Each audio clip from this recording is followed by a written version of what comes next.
It's not every day that the SCP Foundation opens a brand new site and appoints a new site director, but today is one of those days. Work is about to begin at Site 41, and a respected senior researcher has been appointed director of the brand new site. He hasn't been told much about it yet, but he knows a few things for certain. Some sort of new, highly volatile anomaly was discovered, a site was constructed around it, and his many years of loyalty to the organization have finally been rewarded with a promotion. As he takes his morning shower, his mind races, turning over the possibilities that this new chapter might bring. Is he up to the potential challenges? Just how dangerous is this new anomaly? What could possibly necessitate the building of a brand new site just to contain it? Whatever it is, these years of securing, containing, and protecting have prepared him. He's seen bizarre creatures, cursed places, and objects that defy the laws of physics. Whatever awaits him in his new position, he can handle it. He rinses the shampoo from his hair, letting his jitters flow down the drain with it, and switches off the water. He climbs out of the shower and turns to the foggy mirror. He sweeps a palm across the glass and meets his reflection's eyes. His serious expression catches him off guard, and he can't help but let his mind wander back to someone else who looked at him that way, with those stony gray eyes, such a long time ago. He and his brother had never gotten along. Though they shared the same face, the same hair, and the same eyes, they couldn't have been more different. He was the screw-up, the one who couldn't focus in class and was always bumbling through life like a bull in a china shop. His brother was the golden boy, the star student who could do no wrong. As the boys got older, he tried to climb out of his brother's shadow and tried to live up to their parents' expectations, but anything he did, his brother could do better. He got into a great college, his brother got into Harvard. He got a job, his brother got a more impressive one. He got a Honda, his brother got a Mercedes. He fell in love with a girl, and his brother married her. It seemed like he would never stand on his own, never be anything but the lesser version of a perfect man, a nasty little homunculus who just happened to be wearing the graven image of something greater than himself. On the night of his brother's wedding, the festering resentment had finally come to the surface. He remembers the night in bits and pieces, a harsh word, a fifth drink, a broken champagne glass. His brother said something that went too far, cut too deep. Without thinking, he shoved him just a bit too hard. He watched his brother fall, watched his head hit the corner of the table, and then he was still. Silent. He thought about turning himself in, but then another thought crossed his mind. Why ruin two futures at once? His brother was gone. There was no coming back from that. Should he really spend the rest of his life in prison over a tragic mistake? It didn't seem fair. Instead, he planned. For once, he was grateful for the similarities between him and his brother, their handwriting, for instance. He forged a note to his brother's new bride, telling her that he couldn't take the pressures of his life anymore. He was leaving, fleeing to Europe to start a new life, with a new name, and leaving all of his old ties behind. Then he packed his brother's body, the one that looked so much like his own, into a suitcase. He drove out into the woods, to a place they had once gotten lost as children, and he buried it so deep, no one would ever find it. He'd never forget how he felt that night, laboring away in the dark forest, face an unpleasant mess of snot and tears, the end of his shovel piercing the dirt again and again, until he'd made a big enough hole to consign the case that now held his own brother's mangled body. Every shovel full of dirt that he piled back on, hiding his sin, felt heavier than the last. What had he done? What the hell had he done? But by the time the grim deed was concluded, rationalizations had smoothed out the hard edges of his crime. There were a million reasons this was okay. This was justified. It was an accident, of course, that much was clear. But didn't his brother also have it coming, for flaunting his perfect life in his face for all these years? And who was the worthless chunk of dead meat now? The scales were balanced once more. No one would ever know what he did. No one but him, in those moments where he could see his brother in the mirror, reminding him of his greatest shame, no matter how hard he tried to forget. But that moment is long gone. He's back in the present now, grounding himself with a splash of cold water on his face. He shakes off the memories and dresses for the day. It's time to get to work. When he arrives at the facility, he's shocked by what he sees.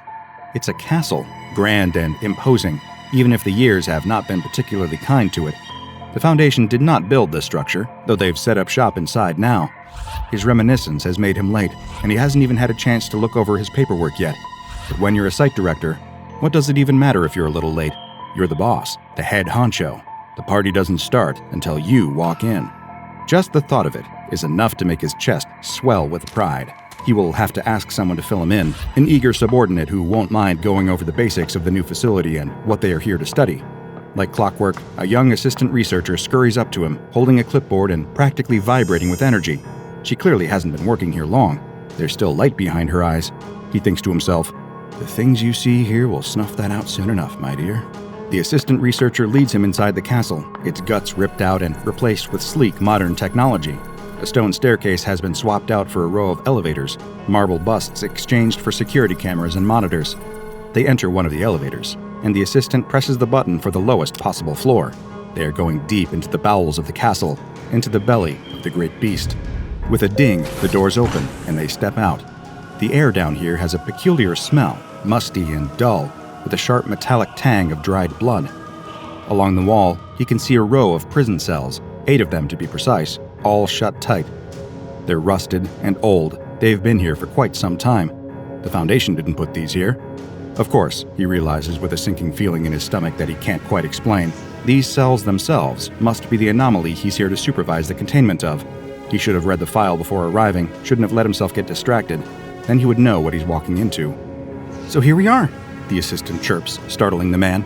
He had almost forgotten she was standing next to him. "Shall I give you the grand tour?" She won't last long here with such a chipper attitude, he thinks, but he nods just the same. She walks ahead of him, referring dutifully to her clipboard as she goes. "This is the first cell. As you can see, all of them are currently inactive. We'll be performing some tests later, though, and you'll hopefully get to see them in action. It's really something." She continues walking to the second cell. "There are a lot of potential applications for this anomaly that, once we understand it, could be incredibly promising." He's only half listening as he trails behind her. As they near the third cell, the assistant glances back at him. "I really look forward to working with you, sir. I've heard such great things." He opens his mouth to brush off the praise, to feign humility for her sake, when a sound startles him. The grind of metal against metal, the screech of a long disused door. The third cell is opening on its own. The assistant flips through her notes, growing pale. "This isn't supposed to happen. This shouldn't be happening," she stammers, but he barely hears a word. He's staring, transfixed, at the darkness within. There's a rattling sound, like chains being dragged across a stone floor. What is about to be unleashed from this prison? He braces himself, remembering all of the near-death experiences he's faced down in the past.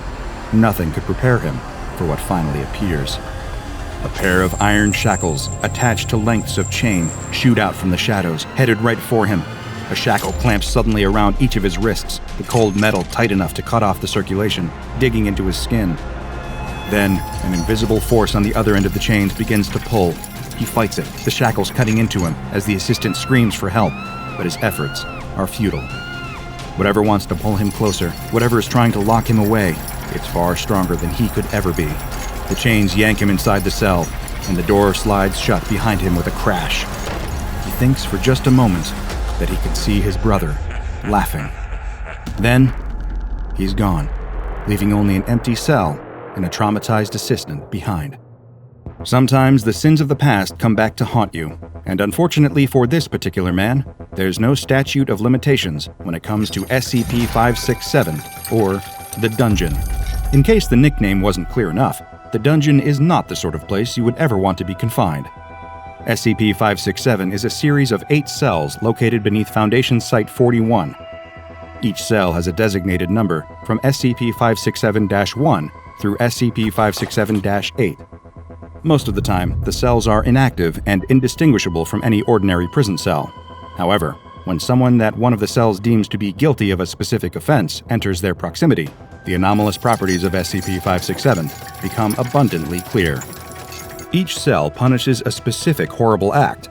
SCP-567-1 targets those who have committed theft. 2 punishes sexual violence. 3 and 4 punish various types of murder. 5 punishes adultery. 6 and 7. I'm afraid I can't quite make out what it says. Someone appears to have deliberately scratched out the text in the file. As for SCP-567-8, whatever wrongdoing it chooses to penalize is still unknown, and it is never activated in the entire time the Foundation has known of it. Every other cell is completely empty, but 567-8 contains one single, antique wooden chair in the center of the room, nailed to the floor. The purpose of this chair is unclear. When an individual who has committed one of the aforementioned acts comes within 2.5 meters of their corresponding cell door, a pair of shackles will shoot out from within the cell, seemingly materializing out of nowhere. These shackles will then lock around the individual's wrists and drag them inside, at which point the cell door will slide itself closed and lock, and the prisoner and shackles will disappear.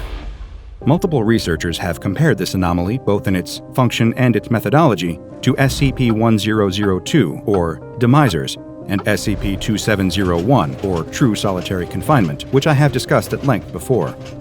Since the Foundation first contained SCP-567, only 2 prisoners have ever reappeared after being taken.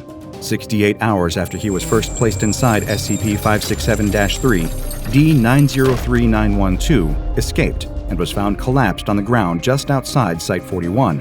He died only moments after reappearing, before any medical intervention could take place. An autopsy showed severe injuries, including lacerations, internal bleeding, and burns on his wrists and ankles. The second subject to ever return was D-937122, who was found 157 months after being locked in SCP-567-6.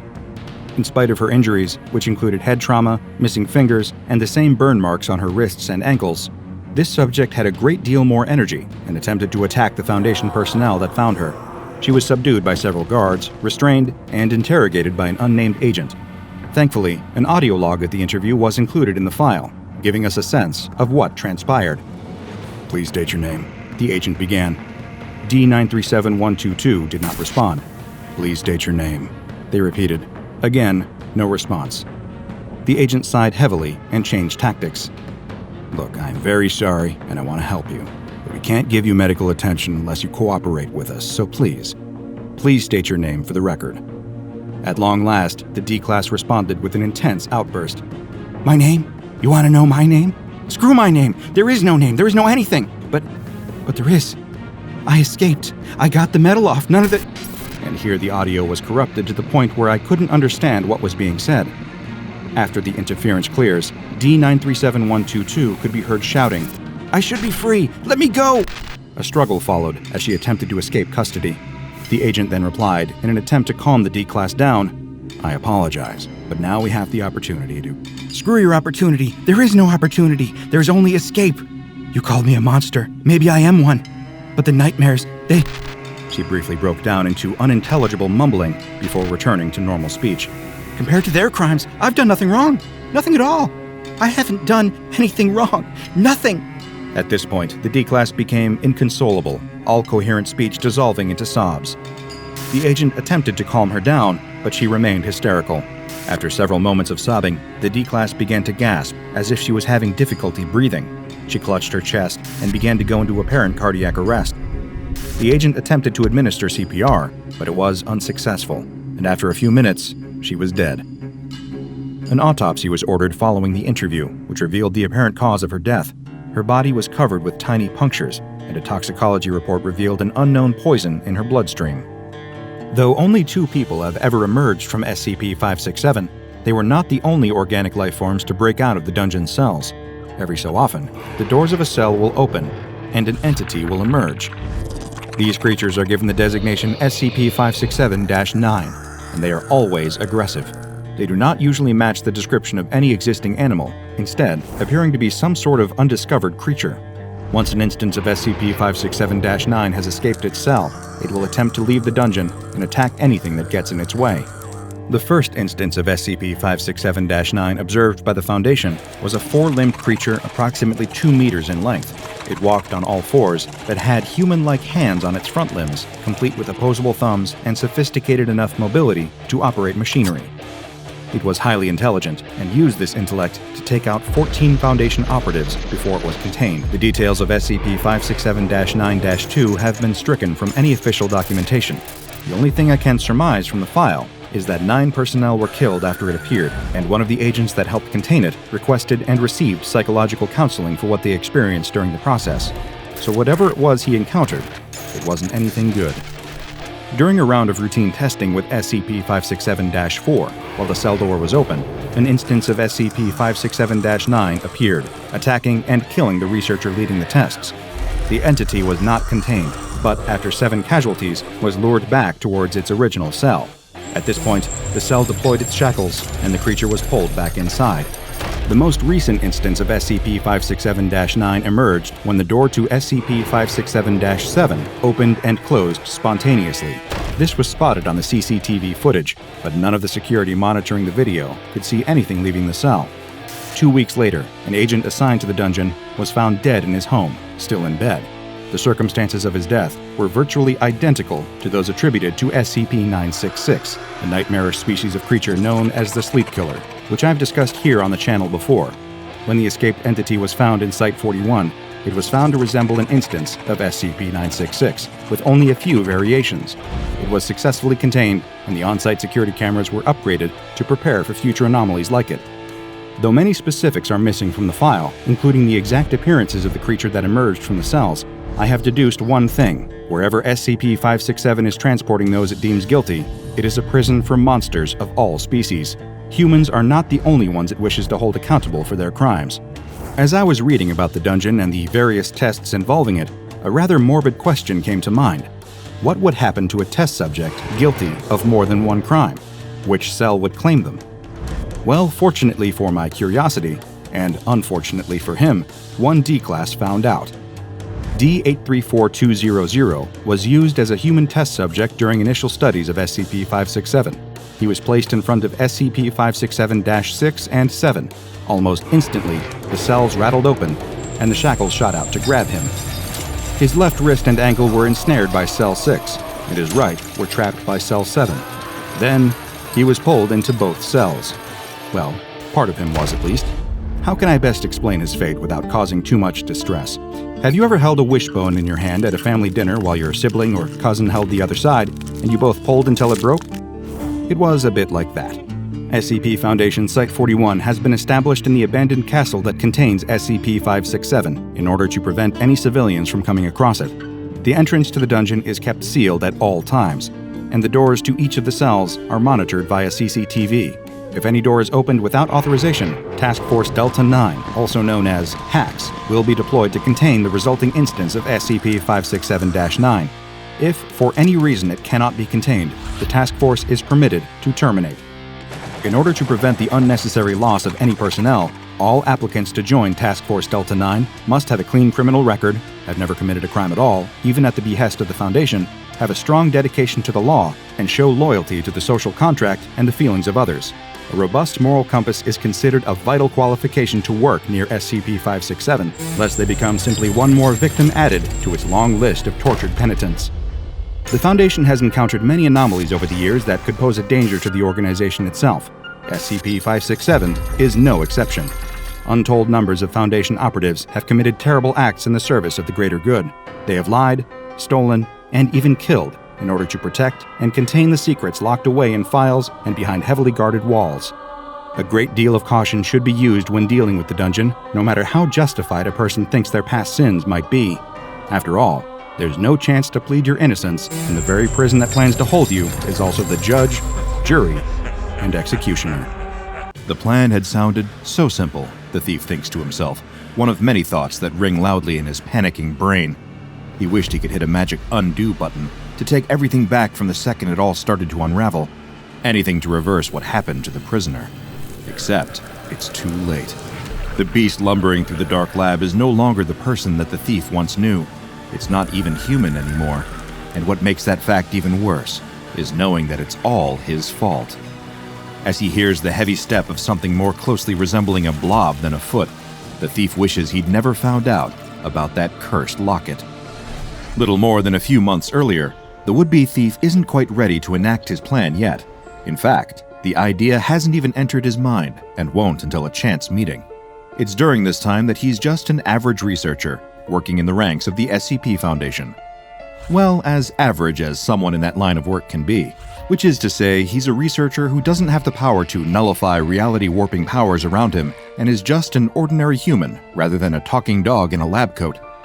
Chances are, if he avoids the encounter he's about to have, then our researcher could have a long-lasting future at the Foundation ahead of him.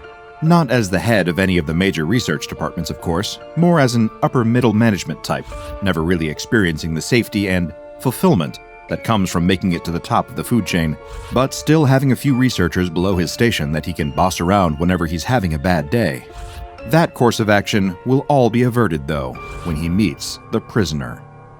Sent to deliver a file to another member of personnel in the medical bay, the researcher catches the eye of the prisoner, a D-class personnel, denoted by the uniform.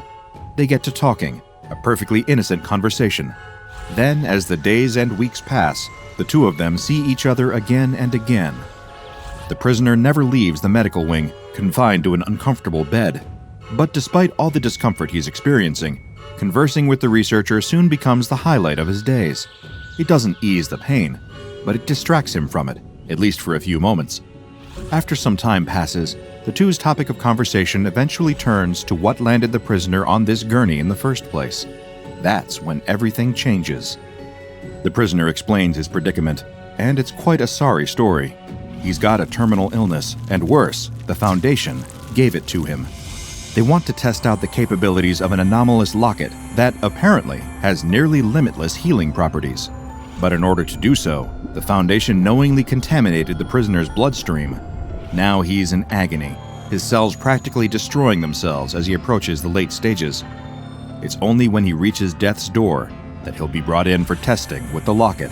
However, that could mean weeks or even months of excruciating pain in the meantime.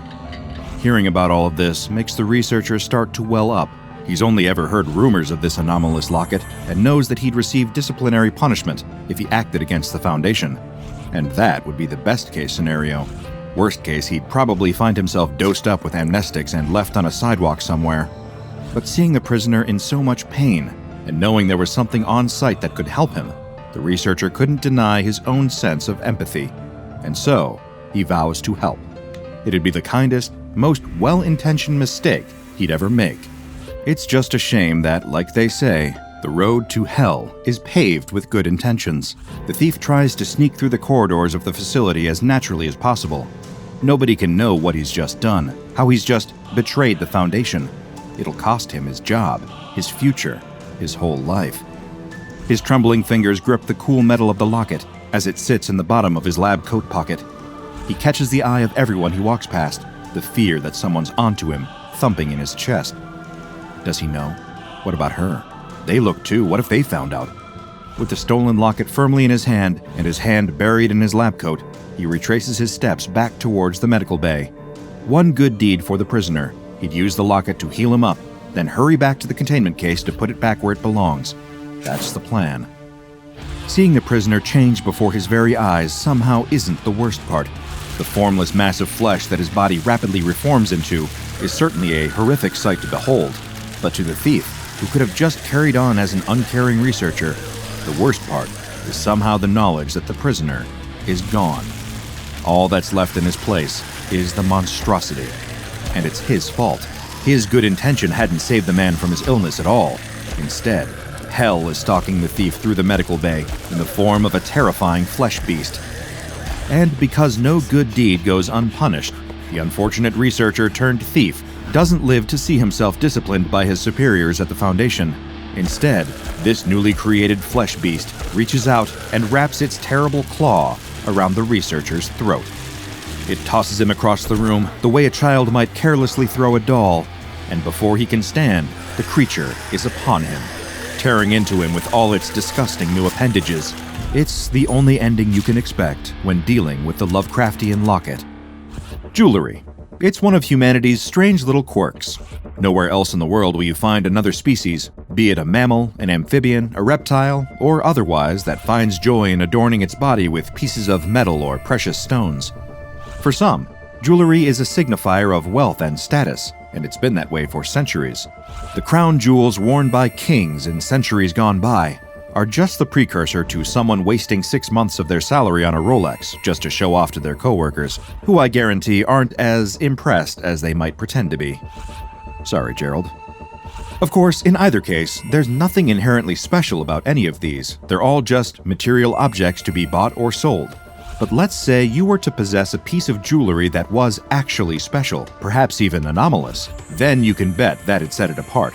In fact, anyone who's anyone would most likely pay top dollar to get their hands on something like that. Sadly, you'll never find SCP-427 up for auction or being appraised at a pawn shop, although that might be for the best.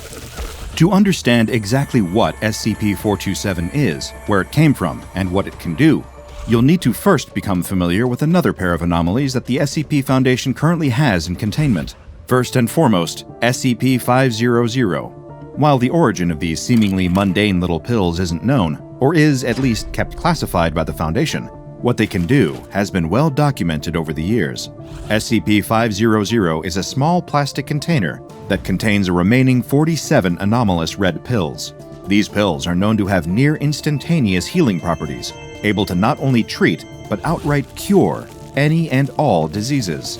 The potential of SCP-500's use is nearly limitless when it comes to remedying various dangerous afflictions, even anomalous ones.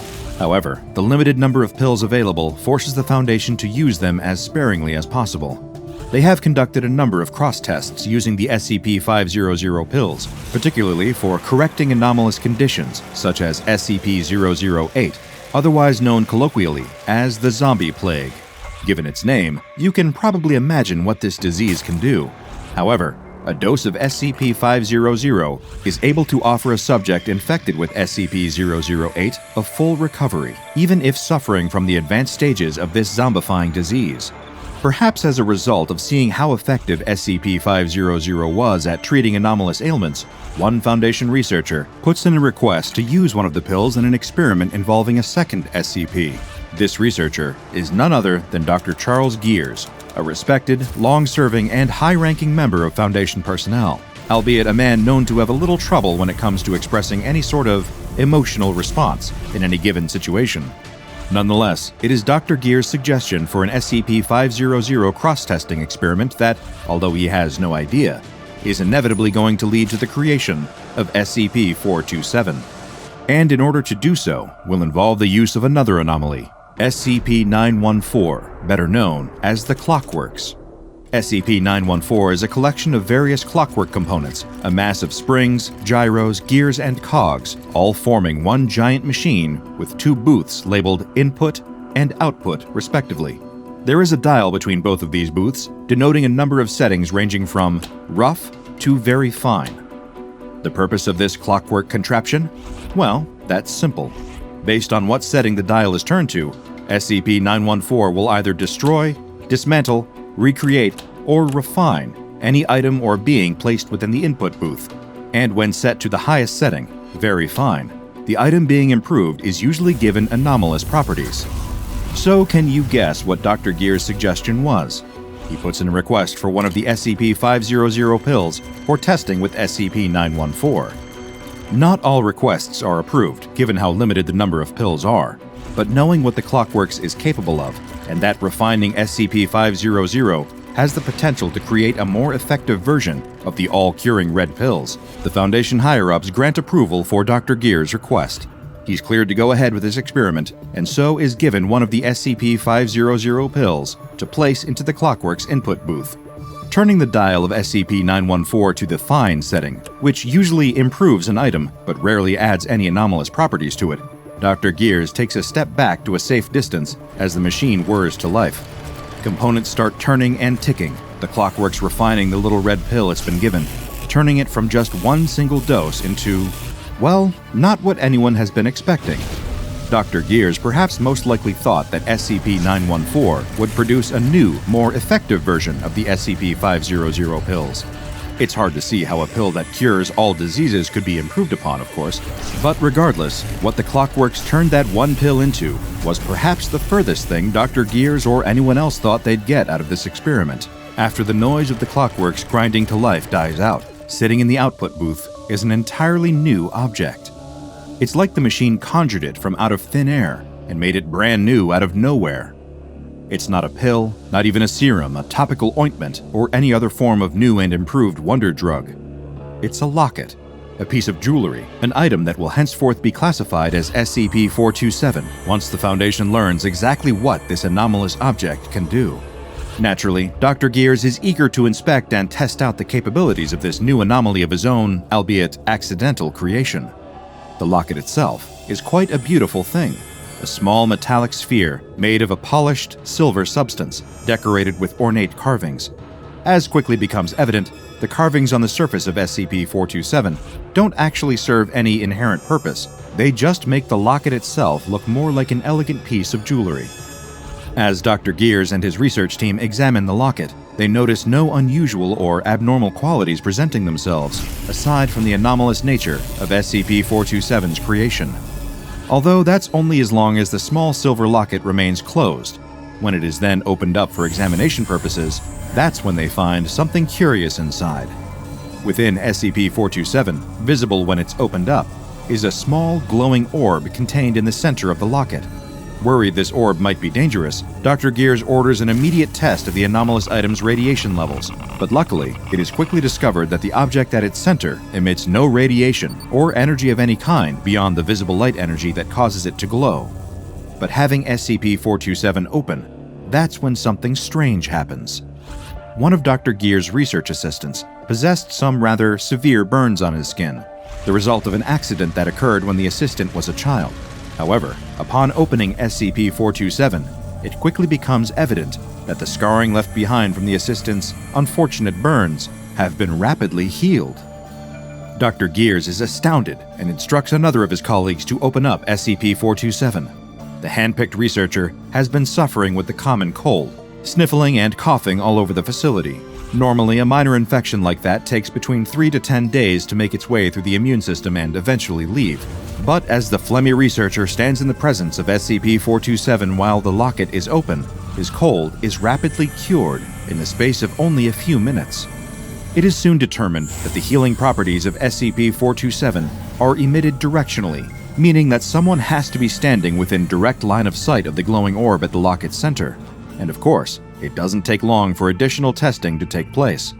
Only a short while later, Dr. Gears is placing requests to his superiors within the Foundation for any and all members of D-Class personnel with any long-term illnesses, physical afflictions, or any otherwise damaged biological tissue to be reassigned to serve as test subjects for SCP-427. Much like the SCP-500 pill it was refined from, the anomalous locket seems to have near-limitless regenerative capabilities.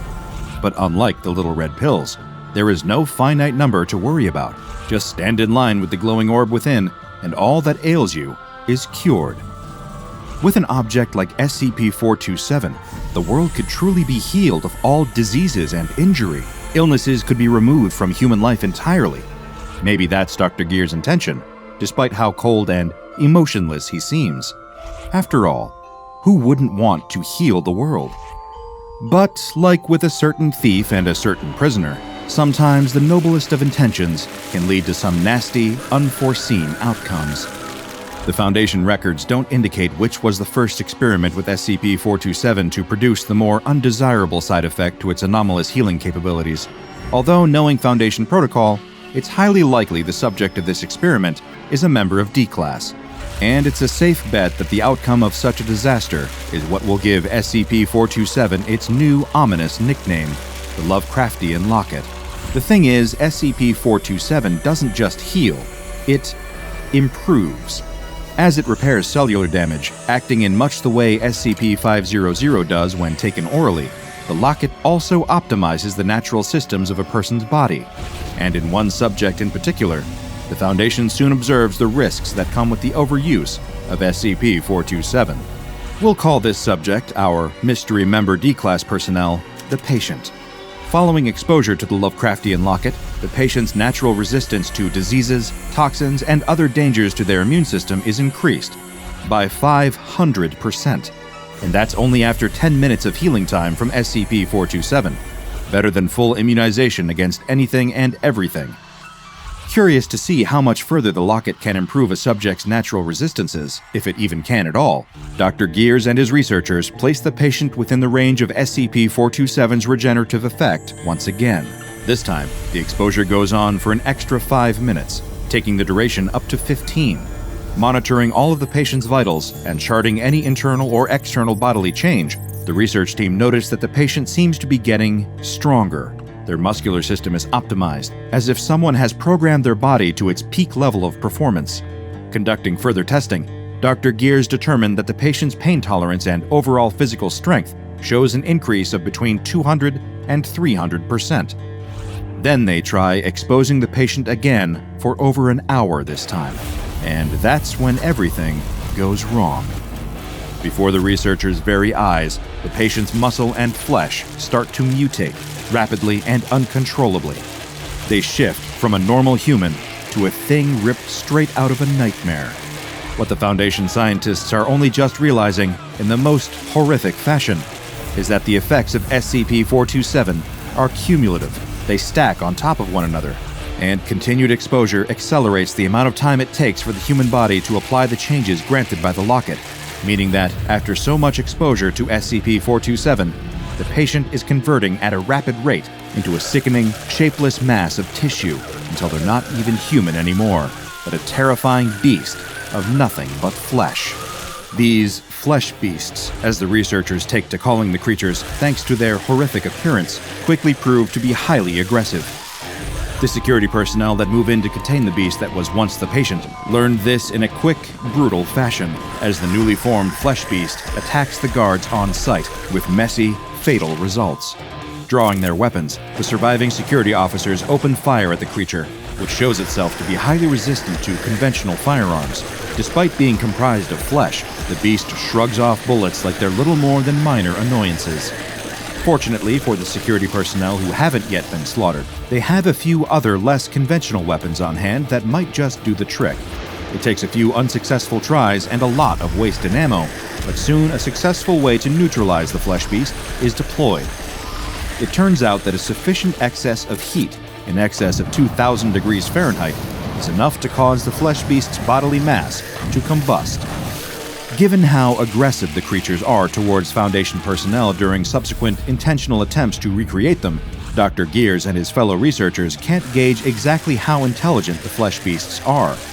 But by mapping the biological optimizations that SCP-427 grants a subject, Foundation researchers have determined that the Lovecraftian Locket causes a significant enhancement to the brain, as well as the muscle and immune systems. After all, the brain is responsible for regulating all bodily functions.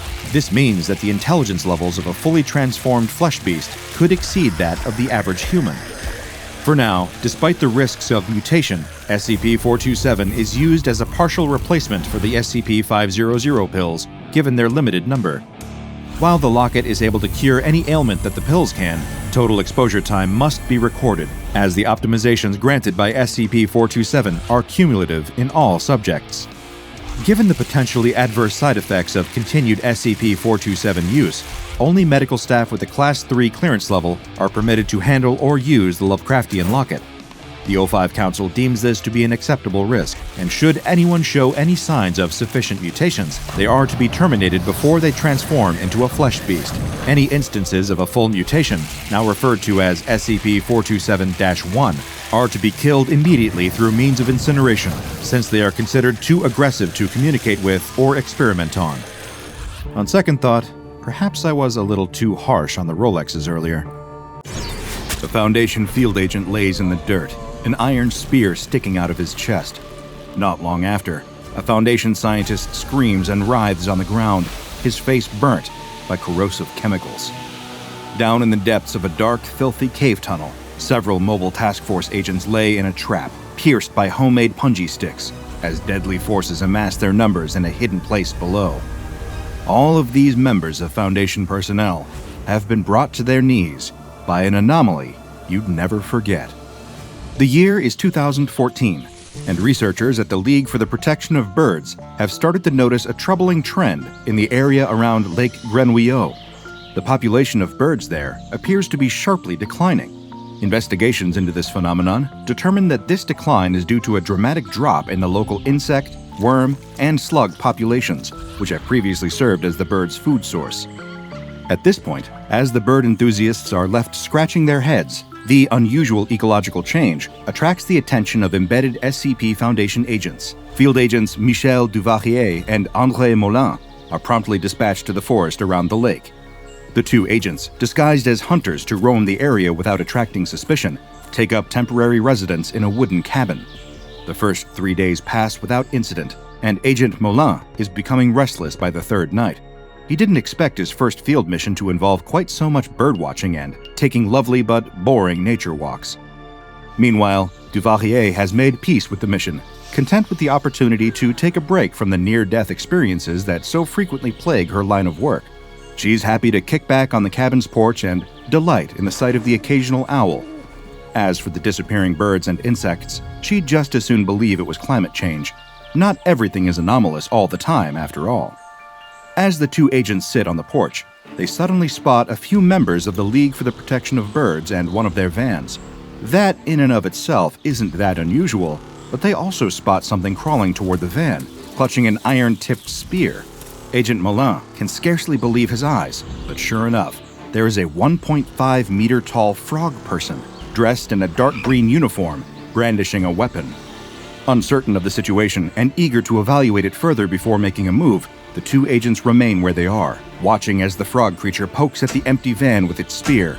It pries open the vehicle's hood, removes the oil container, and nervously retreats from the area. At this point, Agent Duvalier gives the order to follow the frog and determine where it is taking that stolen oil container. They track the frog, careful not to be spotted by the anxious amphibian until it reaches the shore of Lake Glenouillot. Then, it suddenly stops, inflates its vocal sac, and croaks, long and loud. Two different voices croak in response, and two frogs emerge from the woods to meet it. Another emerges from the woods, a bit too close to the agents. It spots them and screams in terror, hopping away and running toward the water. The other frogs, startled and suddenly aware of the intrusion, dive into the water. Agent Moulin, unwilling to give up the chase so soon, pursues the running frog. It looks at him with wide, fearful eyes, shrieking in shockingly fluent French for him to stay back. In an act of desperate self-defense, the frog throws its spear, piercing Agent Moulin in the chest. As he collapses, Agent Duvalier moves quickly, drawing her hunting rifle and shooting a tranquilizer dart into the frog's neck. It falls to the ground, unconscious. Thanks to Agent Duvalier's quick intervention, Agent Moulin is rushed into treatment and able to fully recover from his injuries. Meanwhile, the frog person is brought to the nearest testing site, where it is given the official designation SCP-5457. As soon as it regains consciousness, the frog begins to display hostile behavior. It attacks testing staff, showing an impressive grasp of various combat styles and strategies. Notably, its aggressive behavior seems to be entirely motivated by panic. The frog is utterly terrified of seemingly every human it encounters. In order to get to the bottom of the creature's behavior and hopefully understand its motivations, Dr. Beranger sits down for an interview with it. First, the frog is placed in high-security full-body restraints to prevent it from using the ability to coat its limbs in mucus and slip out of standard restraints, which it displayed several times when first brought into custody. Next, Dr. Beranger enters, escorted by two armed guards. The frog becomes immediately distressed, fixated on the sight of Dr. Beranger's white lab coat. It refers to him, with notable dread in its voice, as a chef. Perplexed, he corrects the amphibious prisoner, identifying himself as a department chief. First, Dr. Beranger asks the creature for its name. It introduces itself as Sergeant Martin Duval and insists upon its commitment to its people, who it will not betray no matter how many knives are used on its slimy body. Dr. Beranger scoffs at this and inquires about the frog's obsession with torture. He attempts to engage the frog politely, offering to make its cell more comfortable in exchange for cooperation. The frog goes silent, staring at the scientist with a look of solemn determination. It takes a deep breath. Assuming the frog is about to admit something sensitive, Dr. Beranger encourages it to release whatever it's holding onto. And it does. It spews a massive amount of corrosive bile directly into Dr. Beranger's face. The doctor lets out a scream of agony, falling to the ground. One guard rushes to his aid as the other tightens the frog's restraints. Though the frog is exhausted and overwhelmed by the ordeal, its lips purse into a satisfied smile as Dr. Beranger is carried off to the medical ward. There, he's kept under observation for 2 days as his body is racked with high fevers and severe intestinal pains. Eventually, the symptoms subside, and he is discharged and cleared to return to work. In case of any future incidents, the medical staff develops an antitoxin that can be used to counter the effects of another similar attack. During Dr. Beranger's time in the medical ward, staff attempted to conduct several follow-up interviews with Sergeant Duval, but it refused to answer any questions and attempted to attack anyone who got too close. Meanwhile, back in the area surrounding Lake Grand Rio, agents have been spotting more and more of the frog people gathering resources from the forest. When the agents track these groups of frogs, they discover a massive cave system that appears to house an entire civilization of these intelligent frog people. They will later learn this is the République de Basse-Grenouille, or the Republic of Under-Frogia. A task force of 25 agents is sent to explore the caves and gather as much additional information as possible. None of the agents could have ever predicted the strength of the Republic's military forces or the frogs' preparedness for a potential invasion. When the agents first descend into the caves, they accidentally trigger a trap which launches iron-tipped spears from concealed compartments in the cave walls. 5 agents are wounded by these spears and are forced to return to the surface to receive medical treatment. Another trap is triggered soon after, but the remaining agents are ready for it this time. They dodge its spears and manage to make it through an additional trap that drops buckets of toxic bile from above, relatively unscathed as well. Feeling optimistic, they continue to advance through the cave system. After 3 hours of exploring, they reach the heavily fortified ramparts of the Republic. The frog soldiers fire on sight, using a combination of artillery and siege weapons to force the agents into retreat. During the process, 7 agents are killed and 13 are injured. As tensions between the Foundation and the Republic grow, with no peaceful resolution in sight, Agent Moulin requests the chance to speak with Sergeant Duval. He and Agent Duvalier are granted permission to do so and are permitted to enter the observation room adjacent to the sergeant's cell.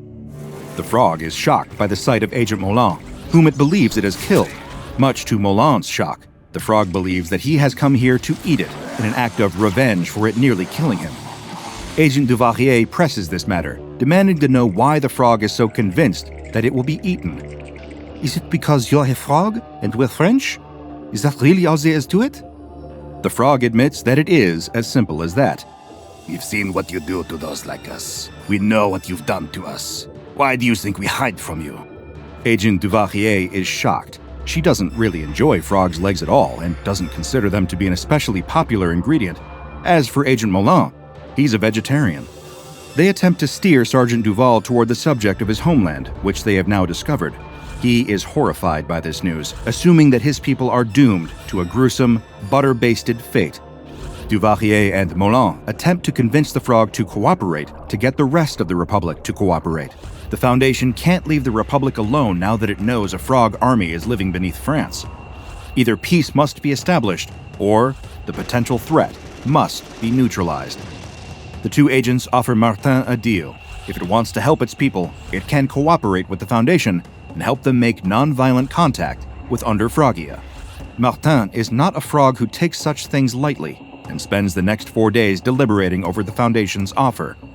It asks to speak with Agents Moulin and Duvalier, inquiring about the nature of the Foundation as an organization, about its intentions toward the people of Under-Frogia, and, without fail, whether or not either agent is secretly planning to eat it. Eventually, it announces a willingness to cooperate. Agent Moulin, Agent Duvalier, and Sergeant Martin Duval all sit down at a table together to confer. First and foremost, Martin warns that the frogs will not negotiate with anyone who is French. They will not trust them, and any reasonable Under-Frogian would sooner eat their own skin than listen to a French person. As a brief cultural note, it is considered a social taboo to eat one's own shed skin in Under-Frogian society. In terms of winning the trust of the amphibians, the Foundation can do so with food. Martin explains that the crops and cattle of Under-Frogia were decimated by an epidemic, and the people are starving. This is the reason for the sudden appearance of frogs on the surface, scavenging for food and other resources. This very same scavenging caused the drop in local wildlife populations, attracting the Foundation's attention in the first place. So if the Foundation wishes to make a good impression on Under-Frogia, it should offer its support in the form of food-based aid. Martin agonizes over its decision to open up to the Foundation officers, worried it may not have done the right thing. Agent Duvalier attempts to assuage these fears, promising that the Foundation doesn't go out of its way to kill anomalies, and that the containment staff will likely be able to help the Under-Frogians remain hidden, keeping their home safe and sound. Martin, however, will not be permitted to return to them, at least for the time being, as it is a valuable negotiation asset, as well as an intriguing test subject. Martin accepts this, willing to do its duty to protect the rest of the frogs. After this conversation with Martin, the Foundation develops a new strategy. Foundation agents from the United Kingdom travel to the front lines of Under-Frogia, where they stage a fake attack on the French Foundation agents there. To the citizens of Under-Frogia, this new group of, notably non-French, humans appears to drive the French forces away from their gates. At this point, these new UK agents offer food supplies to the Under-Frogians, the specific contents of which were chosen based on suggestions from Martin. At this point, with enough goodwill established between the Foundation and Under-Frogia, a peace treaty was able to be signed, establishing the nature of their containment. The current special containment procedures for SCP-5457 are as follows. Because it is not feasible to contain all instances of SCP-5457, instances of the species are considered to be contained on-site, in their home under Lake Glenouillot.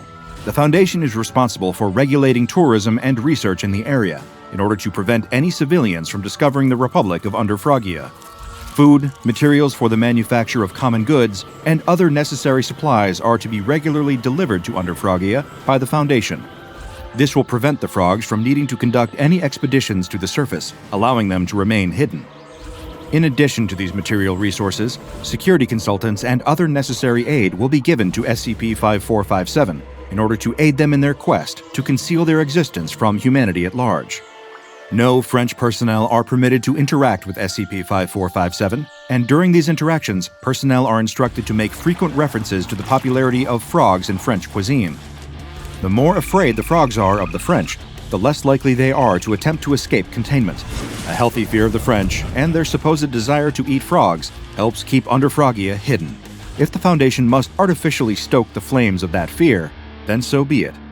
Following the signing of the peace treaties, an exchange program is established between the SCP Foundation and the Republic of Under-Frogia, under the leadership of Dr. Graham. Shortly after its establishment, the program reported massively successful results. One of the most notable discoveries resulting from the exchange is the abundance of advanced chemistry and genetics research conducted by the Under-Frogian scientists. In exchange for this knowledge, the Foundation teaches the frog scientists about steam-powered technology, which they plan to implement in their society, particularly where it applies to defense and concealment strategies. Throughout the exchange program, Foundation staff also do their best to keep the Under-Frogian fear of the French alive and well. Misinformation is propagated, such as the claim that the French enjoy boiling frogs alive to remove the grease and slime from their bodies. During the exchange, Foundation diplomat Cameron discovers that Terrare is a significant cultural figure in Under-Frogia and the object of a great deal of fear. She accompanies Assemblyman Trunion, an Under-Frogian politician, to a production of a play about the terrors of Terrare. After the production, she takes the opportunity to bond with Trunion over the fear of being devoured by a Frenchman. She shows the Assemblyman some carefully curated and edited footage of SCP-082 Fernand the Cannibal as he devours all manner of meat, human and otherwise. The Assemblyman is sick to his stomach at the sight, and the very next day introduces a bill to increase the Under-Frogian military budget, specifically with regard to the development of heavy siege weapons. As the Foundation's relationship with the frogs improves, some older frogs reach out with concerns about the impact the human-frog peace is having on the youth. The young frogs and tadpoles are no longer as afraid of humans and seem to be confident they could safely venture to the surface. To nip this in the bud, Dr. Graham performs a series of lectures at Under-Frogian schools, teaching the children about the evils of the French. He shows them footage of frog dissections performed in human science classes for good measure, scaring any surface-dwelling aspirations right out of them. Years pass, and the Republic of Under-Frogia begins to resent the continued containment of Sergeant Martin Duval. They demand its return on the basis that it is no longer needed as a hostage in light of the stable diplomatic situation. The Foundation agrees, and Martin is returned to its beloved home in the Republic. As Martin readjusts to life in Under-Frogia, it sends letters to Agents Molan and Duvalier. But that isn't the only way it's passing its time. In secret, Martin has been organizing a rebel movement of frogs, convincing them that the Foundation is lying and that they can live safely on the surface. The number of frogs involved in this movement steadily climbed, reaching 370 by 2017. At this point, Martin cannot wait any longer. They attempt to break out of containment once and for all. Soldiers and scavengers alike exit the perimeter without much trouble. Foundation security personnel attempt to stop them, but only capture 12 frogs. The rest of them scatter, vanishing into the forest. The only thing the Foundation can think to do is dispatch a response force, sending Foundation agents into the forest to recapture the frogs. One of the agents assigned to this task is none other than Agent Duvalier. She tracks Martin to a forest guard outpost, where he is hiding with 22 other frogs. When she enters the room, all of the frogs dart toward the back wall, pressing themselves against it in fear. Martin encourages them to calm down and greets his old ally. Michel. She responds in kind. Martin. It inquires about André and his whereabouts, and Duvalier responds that he's left for a position with the mole rats, and she hopes she won't have bad news for him when she sees him next. She pleads with Martin, asking it to return to Under-Frogia. The other frogs will certainly follow. Martin refuses. Home? You mean this damp and dark hole? Normal? You mean living under a lie that suffocated us for generations? We were stuck down there, stagnating in the caves, and it was all for nothing.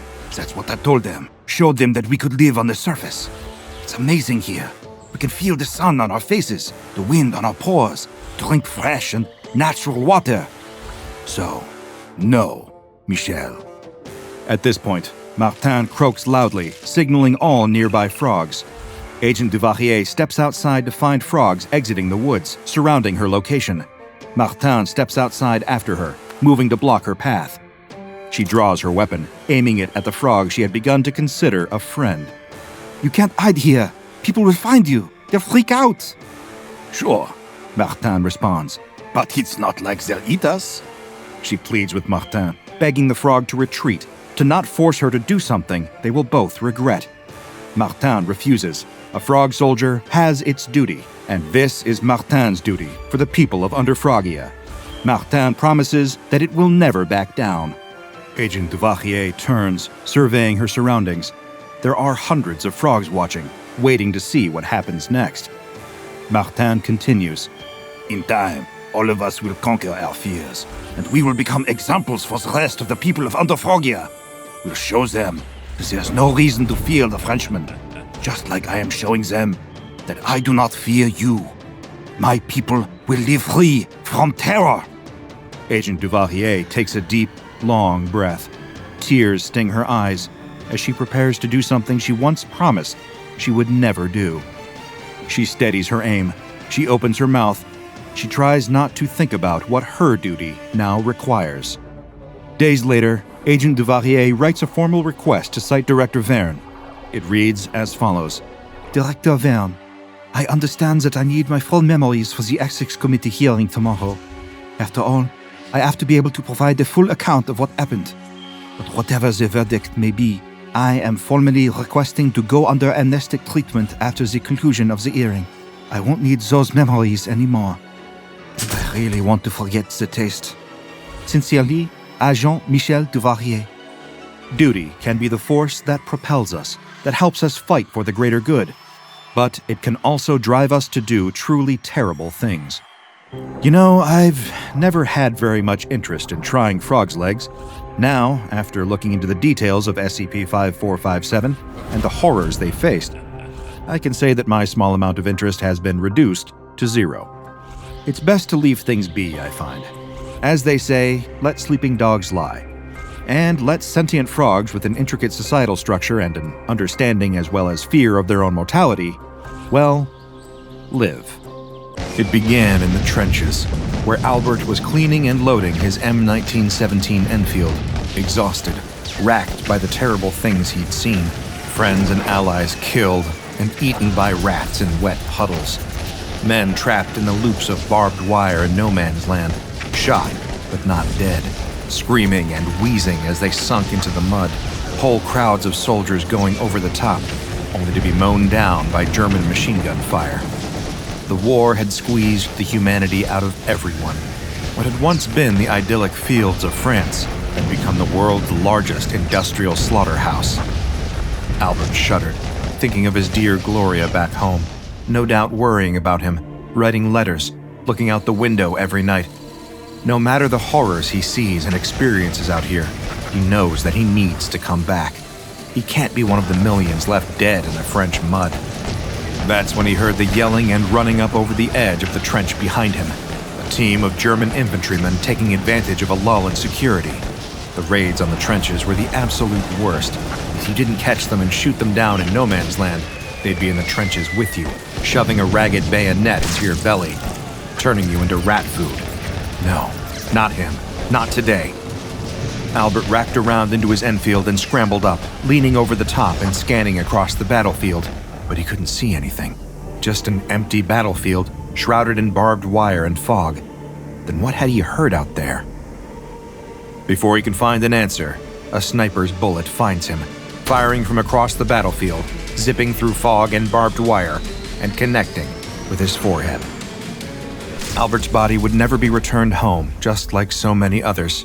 Gloria would receive a message from Albert's commanding officer featuring those 3 dreaded letters, KIA, killed in action. Her heart would never heal from the wound that letter dealt her.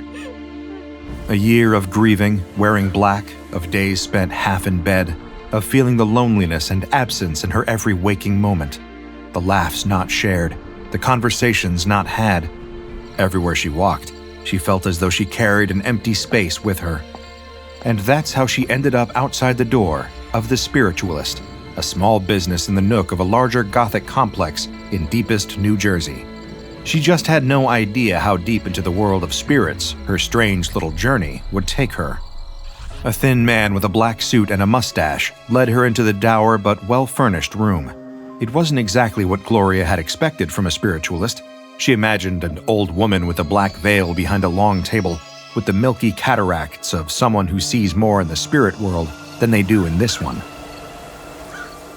But no, the spiritualist looks more like a businessman, and he leads her to a table where a strange device is waiting. It's like a gramophone without a horn, or a typewriter without paper and keys, an extremely strange contraption.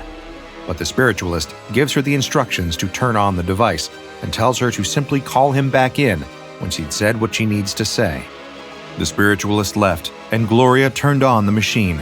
After a few whirs and chugs, she began to hear a voice. His voice. The voice of her dear departed Albert. Tears immediately swelled in her eyes. A voice that she hadn't heard in over a year since Albert was deployed. A voice that she could have sworn she'd never hear again, until the day she shuffled off the mortal coil herself. "Gloria, my darling," his voice said, rattling out of the machine. "It's you. It's really you. I've pushed through the veil to speak to you again." And speak they did. They reminisced about old times, about the earliest days of their courtship, and of their beautiful wedding. As he recounted them, Gloria kept on crying tears of joy, knowing she could picture them exactly as he described them. It was Albert. It could only have been Albert. What a beautiful gift she'd been given here. They spoke for over an hour before the signal faded, at which point she called the spiritualist back in. To her shock, he refused any payment, instead just giving her a card for his group, the Hoboken Paranaturalist Society, and said, "Perhaps we'll count you among our members soon." If it meant she could speak to Albert again, then she'd be more than happy to join. That night, she slept well for the first time since Albert's death, but she had incredibly strange dreams. In each one, she was living a different person's life in the first person. A consumptive teenage boy coughing up blood in a hospital, a woman taking a train across a distant and unfamiliar land, a mechanic working with his hands on the undercarriage of some strange contraption. Every single one of them seemed unbelievably vivid and real. She woke up with a splitting headache, one that eerily reminded her of the sniper's bullet that must have struck her dear Albert in the skull on that terrible day. But it must be some form of more benign illness, surely. Her sinuses were blocked, and she felt a tickle high up in her nasal passages. An involuntary jerk, and she sneezed, spraying a cascade of fine white particulates out onto her bed. But that's probably nothing, right? What would you do to share one last word with a lost loved one? How much would you be willing to give up if what was left unsaid could truly find its form in words? This burning desire has made millions, if not billions, for phony TV psychic mediums and sleazy seance artists operating out of rigged rooms in their home. But with SCP-1576, codenamed the Edisonian Afterlife Communicator, you truly can speak to the dead. and it'll only cost you everything. Does it seem like a fair trade to end some unfinished business that's been haunting you? At face value, SCP-1576 would appear to be some defunct piece of audio technology that you might see while wandering the halls of the museum. It's a black wooden box with complex mechanical portions on both the inside and outside, most prominently featuring turning brass gears and cylindrical glass tubes. And when this machine is activated in your proximity, you'll begin to hear the voices of dead loved ones talking directly to you. But there's a catch. Of course there's a catch. When it comes to the anomalous, I often like to default to the old adage, if something seems too good to be true, it is. If you're not immediately bowled over by the power of speaking to the dead, you'll start to notice that the voices will seemingly do anything to keep you talking to them for as long as possible. They'll speak in meandering, circuitous fashions. They'll tug on your heartstrings. They'll experience an apparent state of distress if you attempt to cease communications.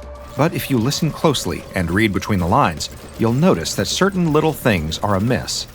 While the spirits will speak about things you're aware, you might realize that they're not actually telling you anything you don't already know. In fact, because what they're telling you is drawn directly from your memories, they're actually physiologically incapable of telling you something that you don't know. And just like the fallibility of memory, the information they provide will often be inconsistent or feature glaring contradictions that almost anyone would notice, if not in a highly emotional state. And the reason for all this is that the longer you're on the line, so to speak, with one of these spirits, the greater chance there is of the infection taking hold. This brings us rather neatly to SCP-1576-1. This is the Foundation designation for people who have developed an anomalous illness after using the Edisonian Afterlife Communicator. They'll have what seems to be a cold at first, frequently sneezing, having sinuses filled with mucus, and even experiencing severe migraines with time. But there are also some frightening psychological and neurological effects that come part and parcel with SCP-1576-1 status too.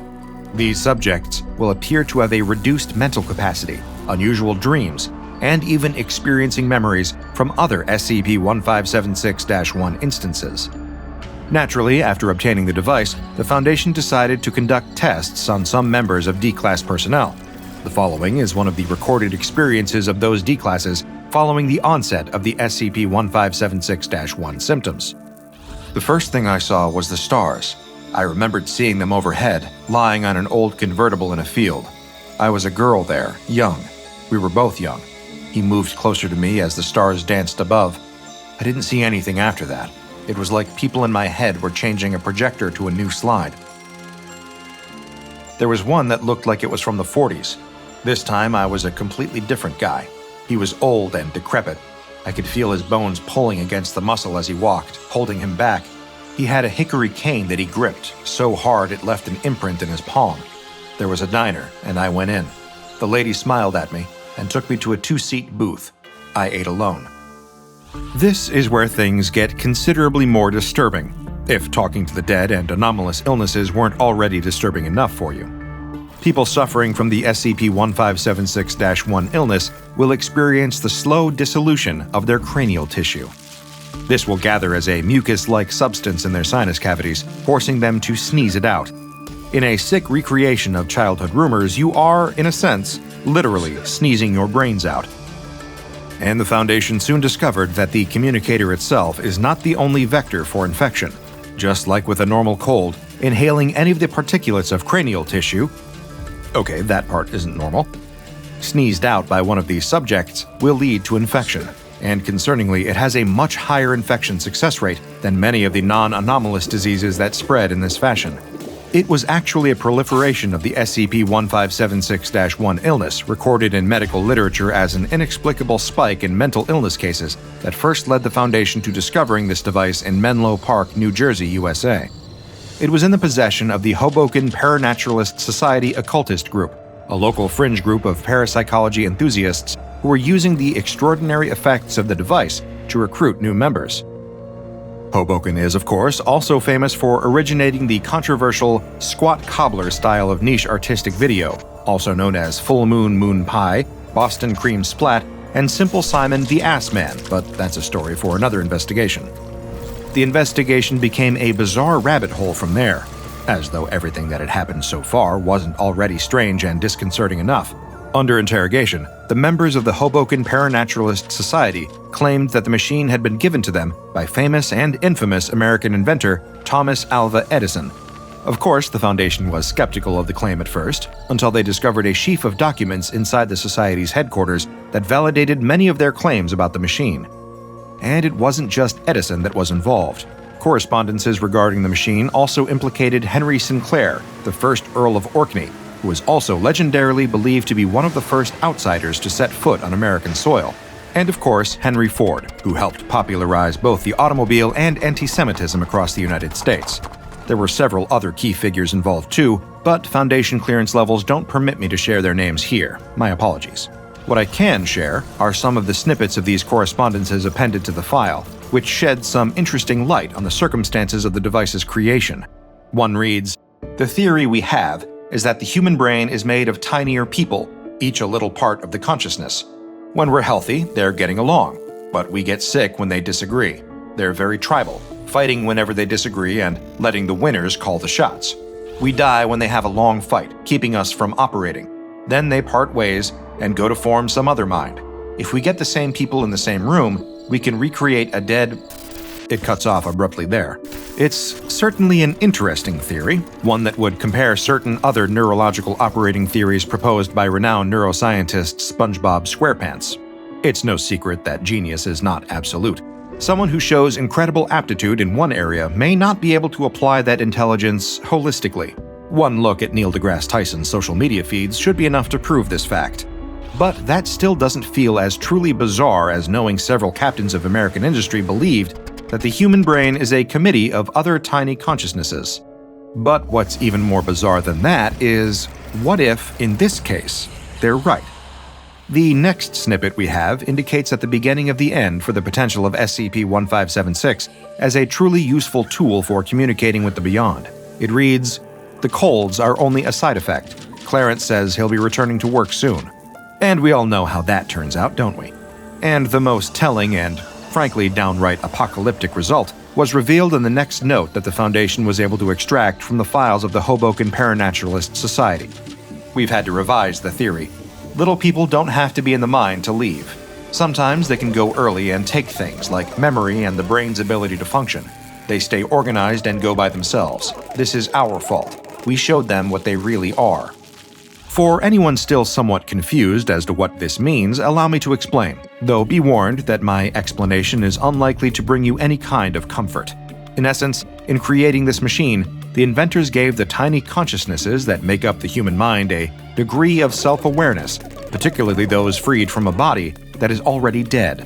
In essence, they turned these so-called little people into mind pirates, free-floating entities capable of infiltrating the minds of anyone foolhardy enough to speak to them and then leave, taking vital components of the person's mind with them, which in the long term leads to the awakening of the little people in their own minds and, soon enough, complete neurological and psychological collapse. Thomas Edison, for his part, was only associated with the organization for a period of 2 months, before he presumably had to leave to go to electrocute an elephant somewhere. During this time, he created a number of schematics and several prototypes, but only one seemed to work. That doesn't mean that the prototypes were harmless, though. Further Foundation research has indicated that they were stolen by a little group called Prometheus Labs. If you're well versed in the wider world of the Foundation and their many groups of interest, you're probably well aware of the story behind Prometheus Labs, but if not, allow me to provide some brief but extremely important context.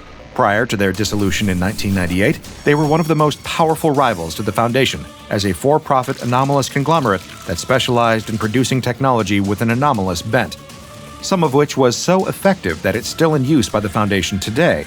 In fact, some surviving members of the group now work directly for the Foundation because the knowledge they possessed made them too valuable to simply amnesticize or throw out. It's likely that a number of other creations of Prometheus Labs were created from the technology that Edison and his Confederates pioneered with SCP-1576, and we can only hope that these pieces of tech don't have the same menacing side effects. Speaking of groups of interest, it seems like we haven't heard the last of the Hoboken Paranaturalist Society either. They have been operating well in excess of a century and have recently been found to operate in Fort Myers, Florida, USA, in addition to their base of operations in New Jersey. The Foundation keeps an extremely close eye on local medical centers in the area for signs of SCP-567-1 popping up and creating outbreak risks. And I'd advise you not to underestimate the danger posed here, which is considerable. The Foundation found this out the hard way when they discovered Dr. Musgrove, formerly the lead researcher on the SCP-1576 case, dead in his office, with signs that he had indeed become an instance of SCP-1576-1. There was a note left to his corpse reading, "I'm really tired. This cold has been kicking me down, and I just can't even get up anymore. Can't get up anymore. It's almost all I can take to just sit in the office. Nothing else to do, really. The tests are going slow. I don't remember why we started this, but it's going to get bigger soon. We're hoping to get greater results." They're going on about the notes and the people. They're going to rise one day, and we cannot stop it. Ted says that the research is going smoothly. We're doing great things. We know how to get out early now. They're going to be free soon. Below that, in smaller, more frantic writing, were the words, "Get out of my head."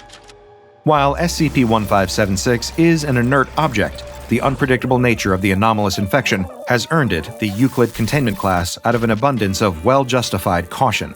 The working communicator is kept in a secure storage locker below Site-89, along with the original documents confiscated from the Hoboken Paranaturalist Society.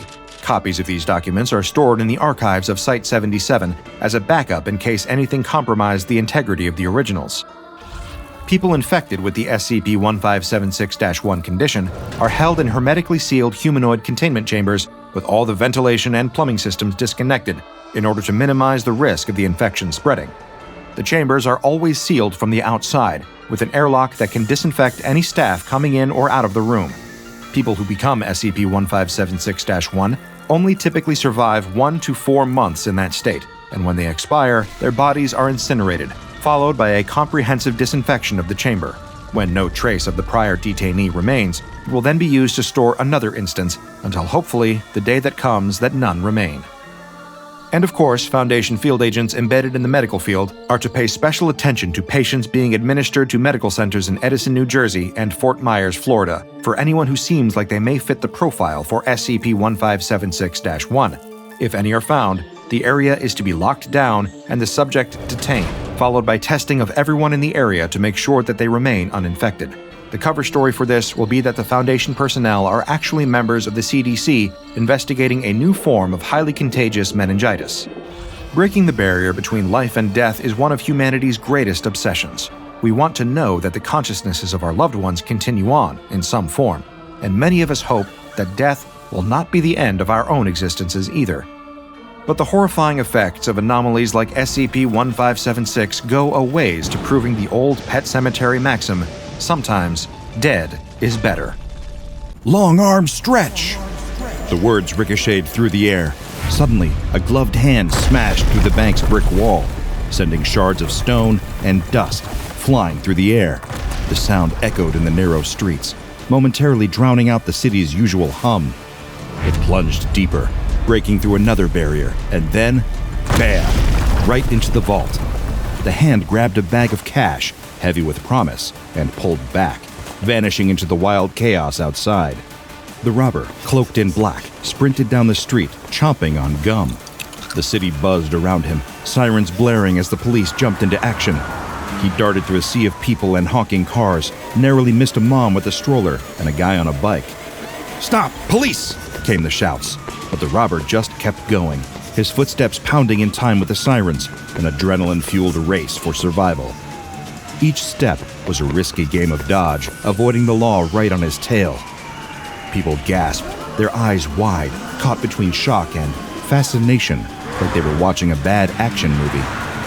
Then, in a moment of pure madness, the robber spotted a vendor's cart overflowing with cheap souvenirs and snacks.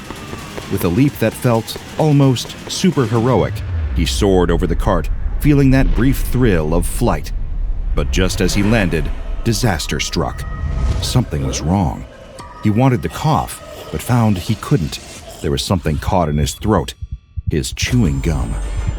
Panic flooded through him as he dropped hard to the ground. The air rushed out of his lungs, replaced by a crushing weight in his chest. Everything around him faded into a blur of colors and sounds, and then an eerie silence. Gasping, he clawed at his throat, his eyes bulging. "Hey, you okay?" A voice cut through the chaos, but the robber couldn't respond. Nearby, 3 police officers broke through the crowd. "Get back!" one yelled, shoving people aside. They rushed to the crumpled figure on the pavement. "What's wrong?" The robber lay still, panic freezing his limbs as he turned blue, gasping for air. "Come on, someone help!" The officer's voice trembled with urgency, mixing with the growing anxiety from the crowd. The officers knelt beside the fallen figure, his hands flailing in desperation as he struggled to breathe. The once bustling street now stood still. "Breathe!" one officer shouted, pounding the robber's back, but still he silently gasped and clutched at his throat. "Time for the Heimlich!" another officer called out, positioning himself behind the robber and beginning the hopefully life-saving maneuver. With each thrust, the robber convulsed, desperately trying to find relief that wouldn't come. His eyes glazed over, the light dimmed, all sounds faded away, and then his body went limp. "Someone call for backup!" shouted the first officer. Panic rippled through the onlookers, their own faces drained of color, mouths held agape. "Stay with us!" another officer yelled, shaking the robber's shoulder, willing him to respond. But the thief lay motionless, the spark of life snuffed out, dreams of escape buried under the weight of choices made. The officers stood, faces drawn. As the crowd thinned, one officer knelt, head bowed, and searched the fallen robber for ID, rifling through his pockets. One officer pulled out a crumpled pack of chewing gum, its name glaring back. Long arms stretch. A strange silence fell over the scene. The officers exchanged glances, a shared understanding that they had stumbled onto something bizarre. Meanwhile, across town, at 2:37 a.m. in mid-Glamorgan, Wales, things were quiet aside from the faint buzz of city life. Inside a small apartment, a live stream flickered on a screen, capturing a bizarre event that would soon catch the attention of the SCP Foundation. The camera zoomed in on a young man, later labeled SCP-5021-2. He stood in the center of the room, alarmed as his right arm stretched upward, extending further and further into the air. It was both captivating and unsettling. SCP-5021-2 was visibly stressed, his voice rising in a frantic pitch as he battled against the strange phenomenon gripping his limb. "What the hell is going on?" he shouted, twisting like he was trying to wrestle control back. His arm shot up like a rocket, defying all logic, seeming to have a mind of its own. The livestream chat exploded with comments. People were amazed, confused, and scared. But the fun turned chaotic as Foundation agents, always on the lookout for weirdness online, caught wind of the situation. They quickly mobilized, knowing they had to step in before things spiraled out of control. Field Agent Jones and his team arrived at the scene just blocks away from SCP-5021-2's apartment. They could see the livestream on their screens, tracking the bizarre event as it unfolded in real time. Agent Jones took a deep breath, ready for action. He hoped it wasn't too late as they entered the apartment building. The atmosphere was tense as they climbed the stairs. When they reached the door, which was slightly open, they peeked inside. SCP-5021-2 was in full panic mode, his arm reaching for the ceiling, stretching impossibly far. "Hey, we're here to help," Agent Jones called out, stepping forward. But SCP-5021-2's arm, fueled by fear and adrenaline, shot out toward the agent, blocking his way. The agent jumped back, instinctively dodging the wildly extending limb. "Don't come any closer!" SCP-5021-2 yelled, his voice trembling. "I can't control it!" "Stay calm. We're gonna get you out of this," Agent Jones replied, assessing the situation. He needed a plan, and fast. As he scanned the room, he spotted a construction site across the street, lights glowing in the darkness. "I'm gonna get something," he shouted, bolting back outside. He dashed to the construction site and grabbed an angle grinder, the blade glinting under the streetlights. Racing back, he could hear SCP-5021-2's frantic voice echoing down the empty hallway. Agent Jones burst through the door and, without hesitating, approached the panicked young man. "This is gonna hurt, but I promise it's for the best." He switched on the grinder, its loud roar filling the tiny space. With precise movements, Agent Jones lined the tool up against the elongated arm. "Hold still!" he shouted, focusing on the task. Sparks flew as the blade cut through flesh and bone, and SCP-5021-2 screamed. But he couldn't feel pain, just a wild rush that matched the chaos. As soon as the arm was severed, something crazy happened. SCP-5021-2's shoulder slumped as he gasped for air, but the severed limb shot upward, accelerating at unbelievable speeds. It burst through the ceiling and into the night sky, breaking the sound barrier. Moments later, a sonic boom rattled windows and sent birds flying in all directions. Agent Jones stood in awe, watching as the arm became a tiny dot against the stars, soaring far beyond their view. SCP-5021-2 looked up, stunned. "Did that just happen?" he asked. "It's over now," Agent Jones assured him. "You're safe." SCP-5021-2 nodded, still trying to wrap his mind around it all. The agent helped him to his feet, surprised to see a hint of gratitude on SCP-5021-2's face, his expression softening. "Thank you for saving me," he said, his voice steadier now. As the team prepared to relocate SCP-5021-2, they noticed something strange. The severed arm began to heal, skin and muscle knitting together at an alarming speed. It was mesmerizing, yet disturbing, a testament to the bizarre powers of the anomaly. Meanwhile, Foundation personnel fanned out, interviewing witnesses in the buzzing streets. Confusion hung in the air as they spoke to bystanders, carefully erasing their memories to prevent any lasting panic. During this, they identified the vendor linked to SCP-5021. "Did you see anyone recording this?" Agent Jones asked one witness, who looked dazed. I think there was someone live streaming it," the witness stammered, still in shock. "It went viral." After the Foundation scrubbed the incident from online platforms, they crafted a cover story about an alternate reality game that had gone wrong to explain the chaos. Yet, the person who had captured the livestream remained a mystery, casting a shadow over the entire operation. As SCP-5021-2 recovered in a secure location, the researchers were buzzing with curiosity. The events of the night had opened a Pandora's box of questions. What else could this weird gum do? And were there others out there, clueless about its powers? Meanwhile, the vendor insisted that the gum had arrived with a normal shipment, and he hadn't thought anything of it. This revelation sparked an ongoing investigation to uncover the origins of this bizarre product. In a nondescript warehouse, the Foundation cataloged SCP-5021 and classified it as safe. Each pack looked ordinary, just a simple box with its name on it, containing 8 sticks of gum. But the files revealed its mind-bending effects. Once chewed for 30 seconds, SCP-5021-1 allowed its user to extend their arm at incredible speeds just by saying, "long arm stretch." They could break through walls and barriers, but controlling where it went was another story. Users felt no pain during this wild process, only a rush of speed that was exhilarating. But once activated, the arm stretched until it hit something solid, leaving behind the ominous question of what happened next, something that would always loom large in the Foundation's research. The man and his dog walked across the farmland, the early morning sun casting long shadows on the earth. Another day, another trip to the chicken coop to feed the birds. The dog trotted alongside him, content, while the man soaked in the silence, unaware of how quickly that was about to be shattered. But as they neared the coop, something felt wrong. The usual pecking and clucking was gone, replaced by eerie silence.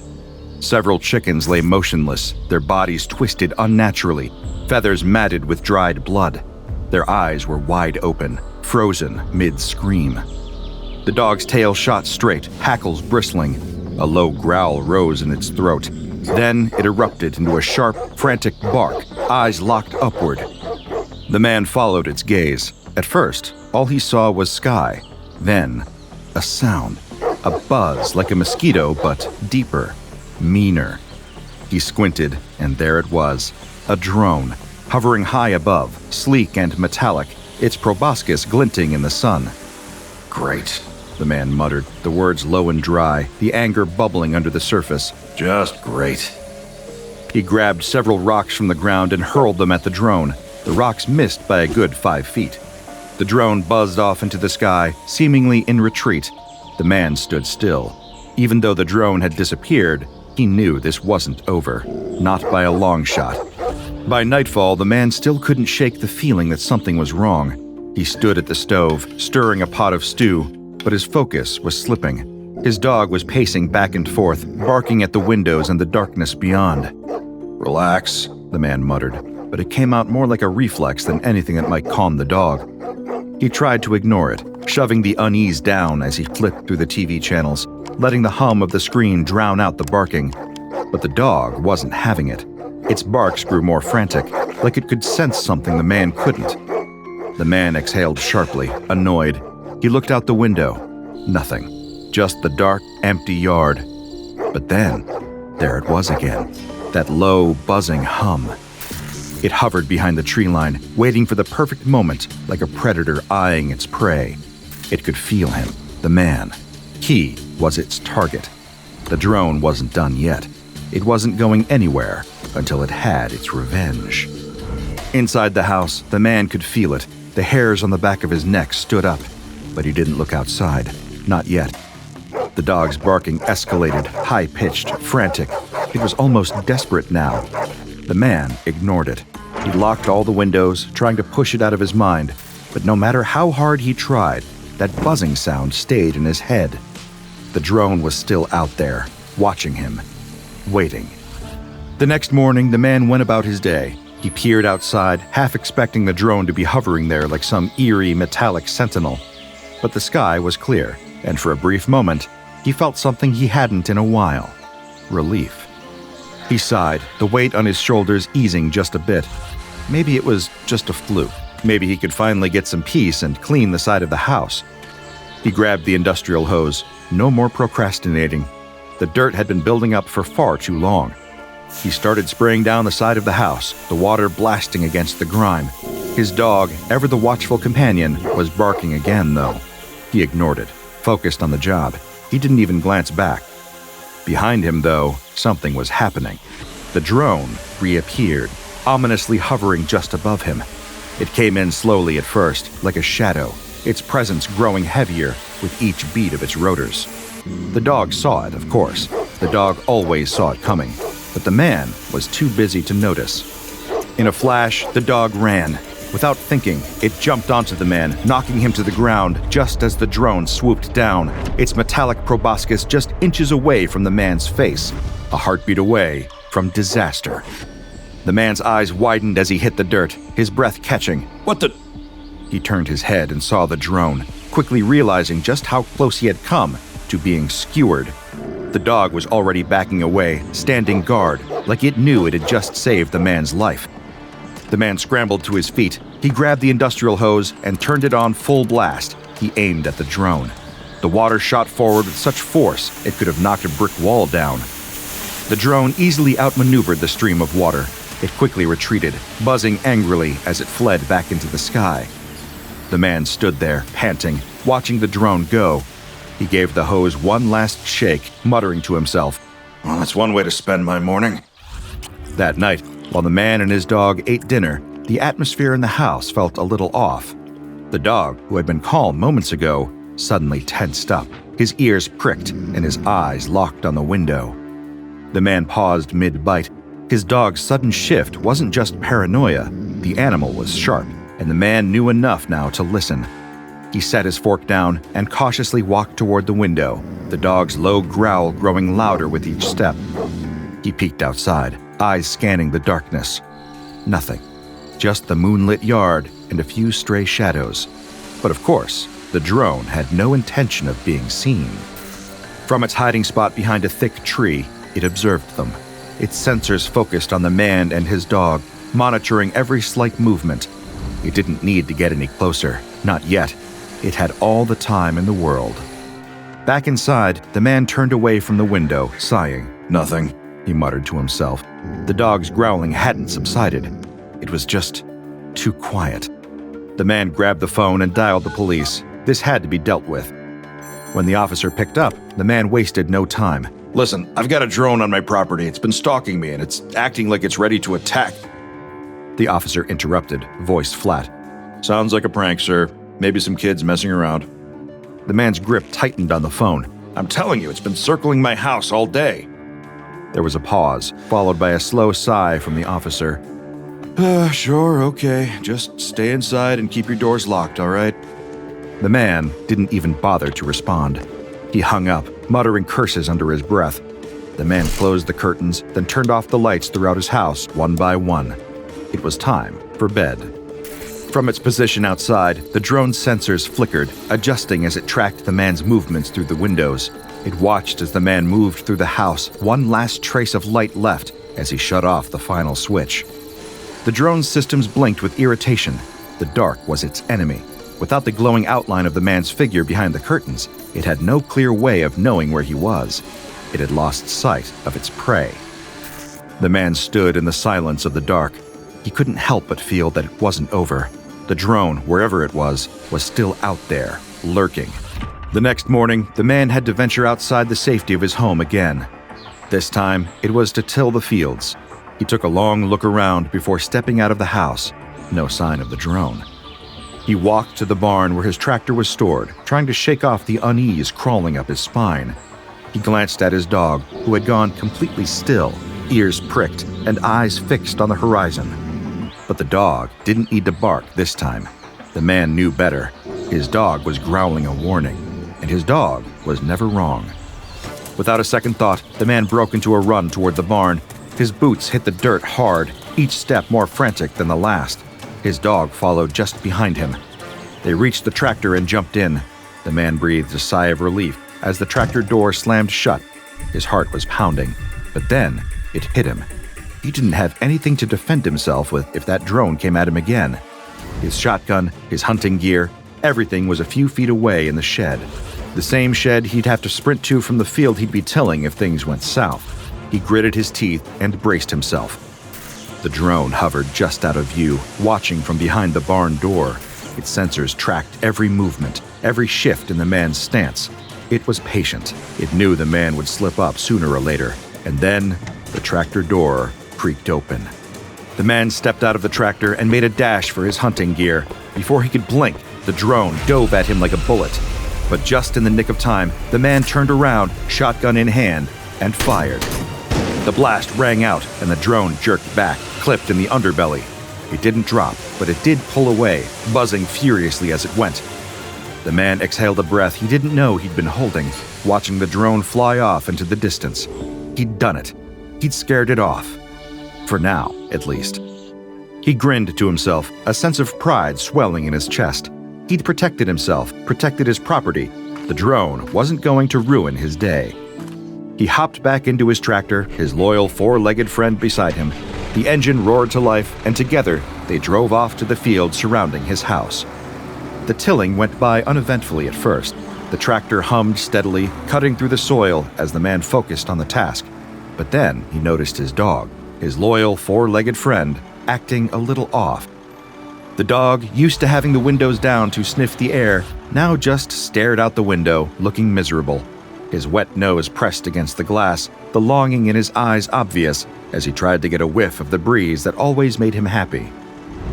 A small knot of guilt formed in the man's gut. He knew what the dog wanted. The dog looked back at him, eyes wide, ears perked. But the man hesitated. What if the drone was still lurking? What if it came back the second he let his guard down? He scanned the skies. Nothing. No sign of the drone. He sighed, giving in to the dog's pleading gaze. The last thing he wanted was to deal with a sad, sulking dog for the rest of the afternoon. He reached over and carefully began to turn the window handle. The dog's tail started wagging immediately, and it licked the man's face. The joy was contagious, and for a moment, the man actually smiled. The drone hovered directly above the tractor, a silent predator waiting for its moment. The moment any crevice creaked open, it would be ready. No more games. The drone's systems buzzed quietly as the man was just about to give it what it wanted. The tractor's passenger window slid open. The dog immediately threw his head out, ears flopping in the wind, breathing in the fresh air like it was the best thing he'd ever smelled. And then, it happened.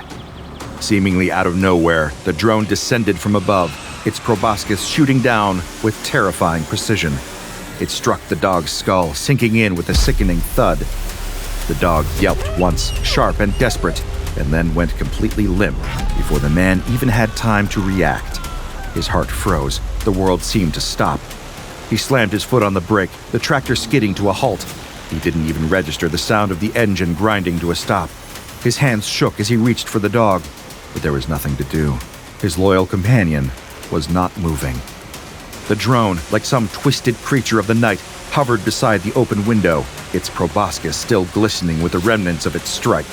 The man's chest tightened with rage. He grabbed his shotgun, his fingers trembling as he aimed at the drone. Several blasts rang out, but they all missed. The drone darted away with a mocking buzz, faster than the man could fire. Grief, fury, and helplessness churned inside him, but he was too late. The drone was already gone. And his dog? His dog was gone too. Beside himself with grief, the man carried his beloved four-legged friend back to the house. His shotgun hung from his shoulder, but it might as well have been made of paper. Tears streamed down his face as he trudged across the dirt, his chest tight with sorrow. Beside the front porch, he dug a grave for his dog, every shovelful of dirt feeling like it was digging into his heart, too. When the hole was deep enough, he gently placed his friend inside, the weight of his grief crushing him as he stood over the fresh grave. With a shaky breath, he whispered, "I'll kill that thing, if it's the last thing I do."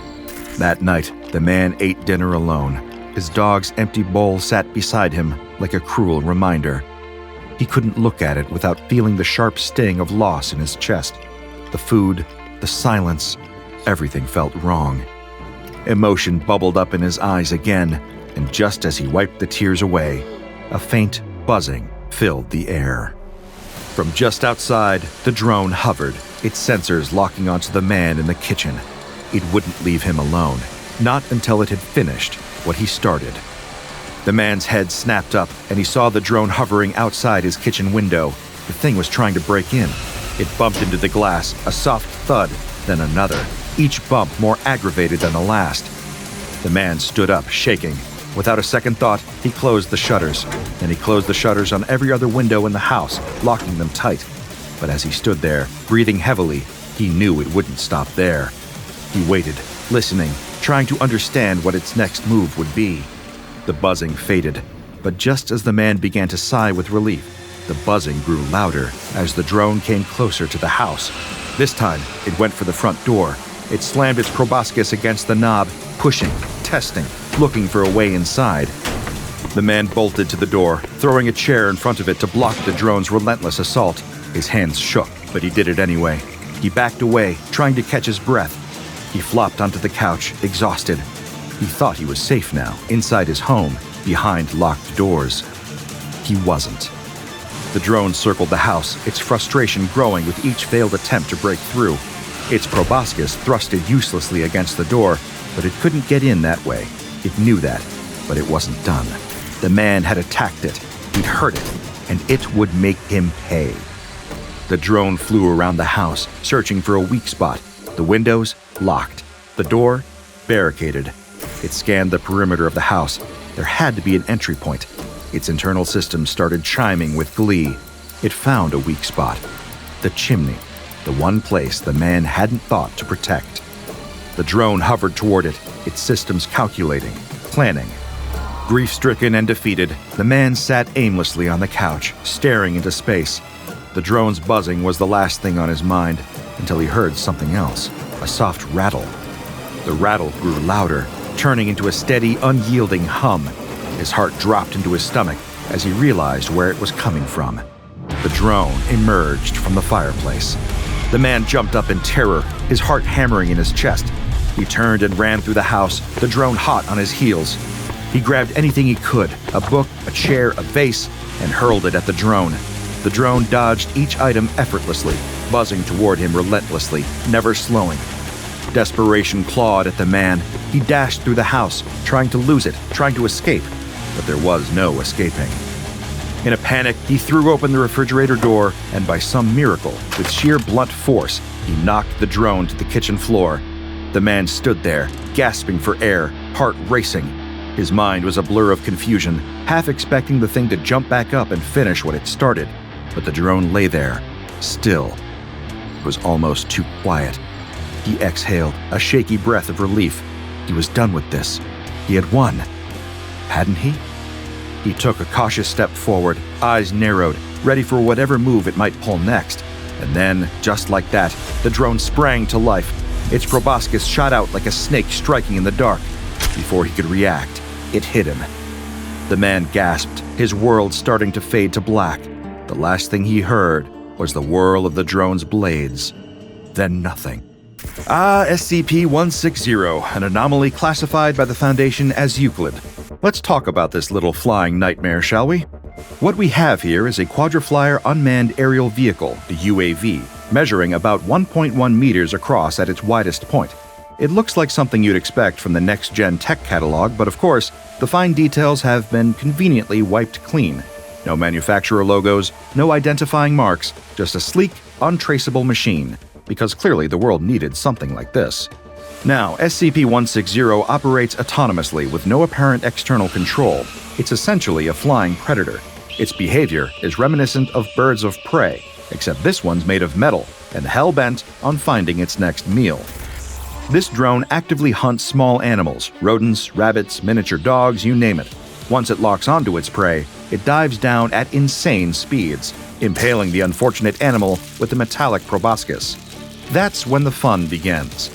It injects a highly caustic substance, liquefying the internal organs of its victim and draining the resulting slurry. Bon appetit. It doesn't have much interest in humans or larger animals, usually. That said, if you happen to annoy it, this drone has no problem defending itself. And we're talking brutal self-defense. One jab from its proboscis, and you're in for excruciating pain, possibly death, as your organs liquefy from the inside out. And don't even think about tranquilizing it. Attempts to use tranquilizer darts? Useless. SCP-160 is made from entirely non-biological components, rendering such methods ineffective. There was even talk about using an electromagnetic pulse, or EMP, to disable it, but higher-ups vetoed that idea. Why? Because it might cause unforeseen collateral damage, which sounds like a fun day at work. SCP-160 was discovered following a series of missing pets in a town, suspiciously vanishing, only to be found later in various less than pleasant states. After several pets had gone missing and reappeared lifeless, the Foundation was alerted. Upon investigation, SCP-160 was quickly identified and captured. Further searches in the area turned up many small animals, including cats, rabbits, and miniature dogs. SCP-160 was transported to a secure site, where it's been kept under tight control ever since. SCP-160 is stored in a secure biocontainment chamber, where it is to be fed live prey, usually rabbits or similarly sized animals, once per week, all via an automated system, because letting anyone get too close is a bad idea. Experiments require approval from at least 2 Level 3 personnel, and any personnel entering the chamber must wear an armored suit at all times. So the next time you cross paths with a drone like SCP-160, maybe try talking it out. I'm kidding, it won't listen. Do yourself a favor, run. Don't throw rocks, don't try to fight it, just run. Because if you don't, you'll end up regretting it when your organs turn into a puddle. It's really not the kind of life lesson you want to learn. The ground shakes. A deep rumble tears through the ruins, sending them to crumble to the streets below. From behind boarded windows and barricaded doors, the residents cower in terror. One thought grips them all. Is it another quake? Or another swarm arriving? There's barely a second's pause between the thunderous impacts, each one more intense than the last. It's as though something ominous is marching closer, one deafening step at a time. Some of the locals rush to grab weapons, preparing to defend their hometown. Others just pull their families close and pray that it's all over quickly. And it will be. The Duke and his army are the first to take to the streets, piling out of the back of the ice cream truck spray-painted with their insignia. Guns in their hands, they fan out, sweeping the vacant streets for the source of the disturbance. They climb over abandoned cars for a better vantage point, scour the distance, only for the ground to shudder again. They're getting stronger. The Duke can feel it. Everyone around him glances his way, quick, worried eyes darting over, looking for an explanation, guidance, orders. Something. But before the Duke can offer his ragtag militia some kind of reassurance, something moves nearby. Everyone freezes, head snapping toward the skitter of insectoid limbs on concrete. Green laser beams converge on an empty patch of pavement beside the parked cars. In an instant, the sound has gone, quickly replaced by another earth-shaking impact. The few windows that are still intact shatter. Cars are jostled up into the air, their suspensions shrieking. Alarms start wailing in an endless loop that sets the advancing army on edge. Another scurried, scratching movement, this time from behind the row of cars by the sidewalk. It's impossible to tell if they'd been parked when everything started to go wrong, or if their drivers had abandoned their vehicles in a state of blind panic. All those vehicles are now just cover, a hiding place for whatever is lying in wait. The Duke gives a nod to one of his soldiers, wordlessly directing to move forward. Leaping into action, the man clambers atop the hood of one of the cars, only for the creature to hurriedly scamper out of its hiding place and climb onto him. Another quake shudders through the street. The soldier loses his footing, toppling from the car as gnashing mandibles snap inches from his face. He strains, barely holding them back. The thing looks wrong. Segmented legs and spines on its back, grooves running down its dark brownish head and thorax, and up close, it's even worse. The soldier tries desperately to fight it off. It's the size of a large dog, antennae flicking wildly through the air as it tries to determine which part of the man's body would be the best to bite. All around, the other soldiers raise their guns, their laser sights frantically sweeping through the air. Their flashlight beams blind their squad mate on the ground, causing him and the enormous bug to keep flailing. Everybody is yelling. Nobody can get a clean shot without also shooting the horrified soldier. A sudden, deafening gunshot rings out, silencing the panicked shouting. The heavy caliber bullet from the Duke's revolver bursts the insect's head apart like a water balloon, leaving little more than a redundant recess at the front of its body. Pushing the corpse away, the soldier scrambles to his feet, shaken, but otherwise miraculously unharmed. He turns to see the Duke, calmly spinning the gun around in his fingers. The Duke's cold eyes say it all. He didn't care if his man died, only that the bug was destroyed. Another quake, this one closer than ever, the sheer force of it powerful enough to cause all the militia soldiers to stagger. They quickly realize they aren't the only ones who have been disrupted by the encroaching earthquakes. From nearby, another of the enormous insects appears, swiftly followed by another, a scant few now closing in on their human enemies, most of them roughly the size of wolves. They clamber over vehicles, emerging from around street corners, as the militia raises their guns once again, waiting for the word. They don't get one. Instead, the Duke once again draws his revolver and fires, the round turning one of the bugs into little more than a collection of dismembered legs. Taking that as their command, the group opens fire, bullets now spraying in all directions.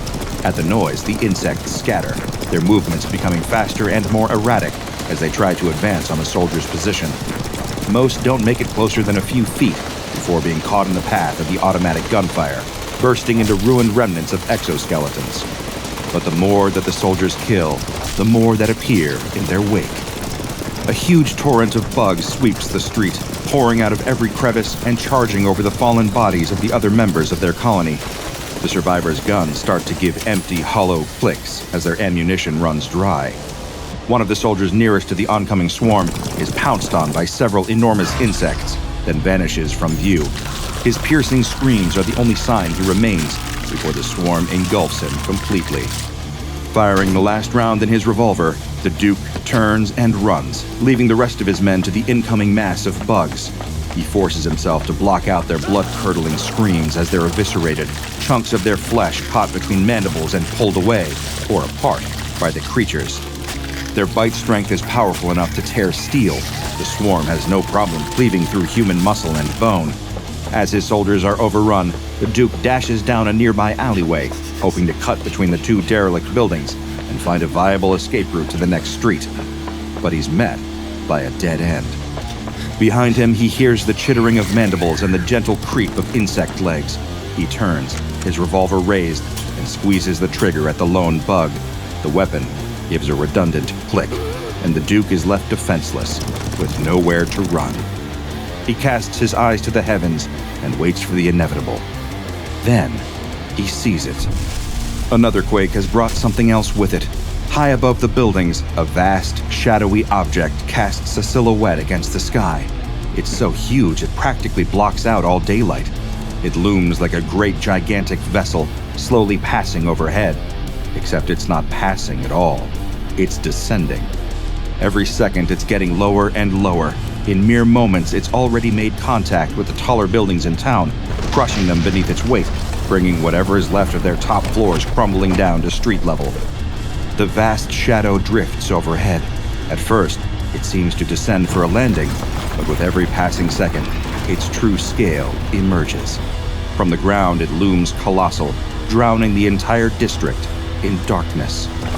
Rubble starts raining down around the Duke, who resigns himself to his fate. He watches the ominous, gargantuan invader landing, until he can watch no longer. The morning of June 7th, 2002 was hardly a typical one for Lyle Putt. Then again, being a special agent at the SCP Foundation was hardly a typical job. Still, by the time he arrived at the facility he was assigned to, Putt was starting to regret leaving his pager off that particular morning.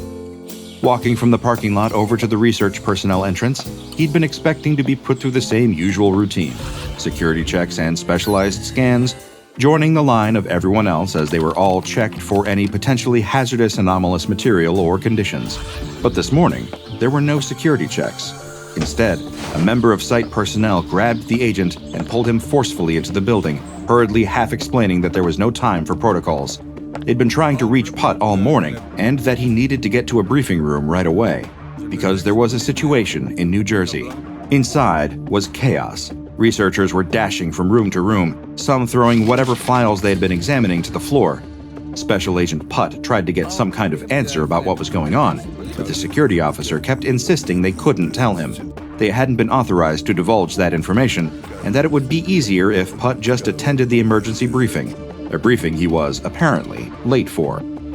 Reaching one of the site's meeting rooms, the officer urged the Foundation agent inside, murmuring a wish of good luck to him as Putt stumbled in. Standing with their arms folded impatiently were a group of men and women sporting tactical gear.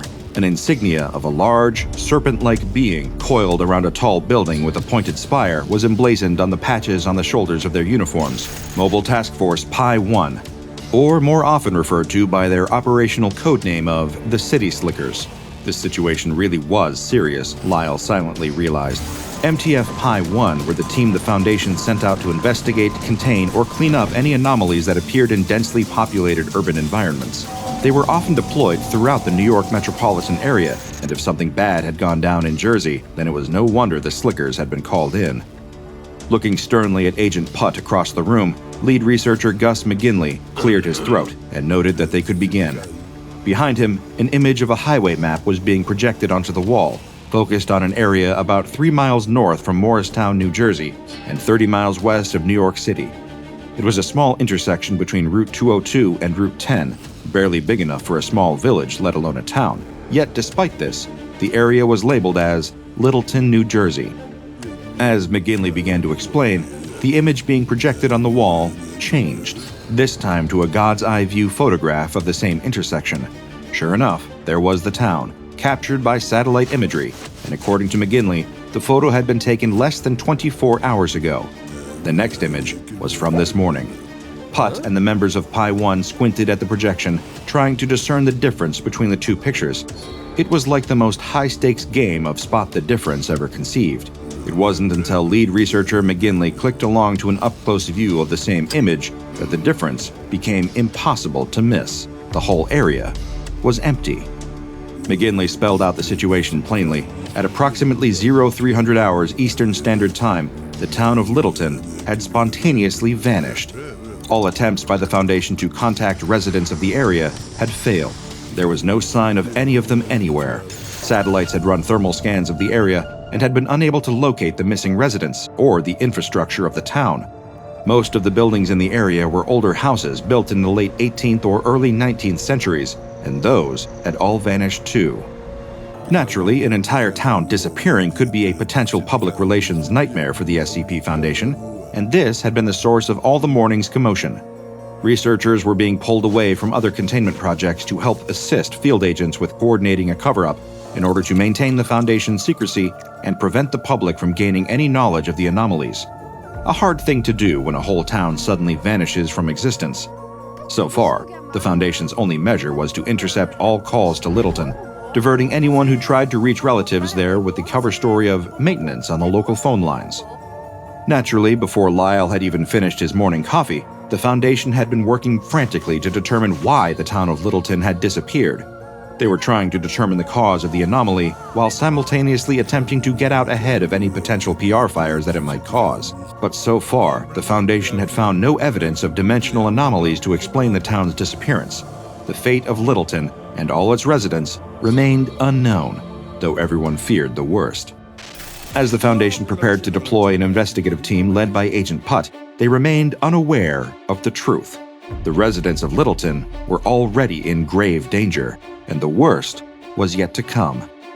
Having awoken on the morning of June 7th, the town found itself surrounded at its borders by blades of grass that appeared to be hundreds, if not thousands, of feet tall. With no way to navigate safely through the dense foliage and no way to contact the outside world, the townsfolk turned to city leaders for help. However, there was an unforeseen issue.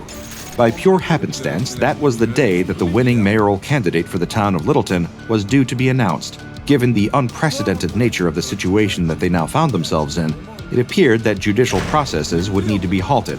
However, the candidates and voters in what had already been an intense, several-month-long mayoral race were unable to agree on a figurehead to take charge during such a crisis.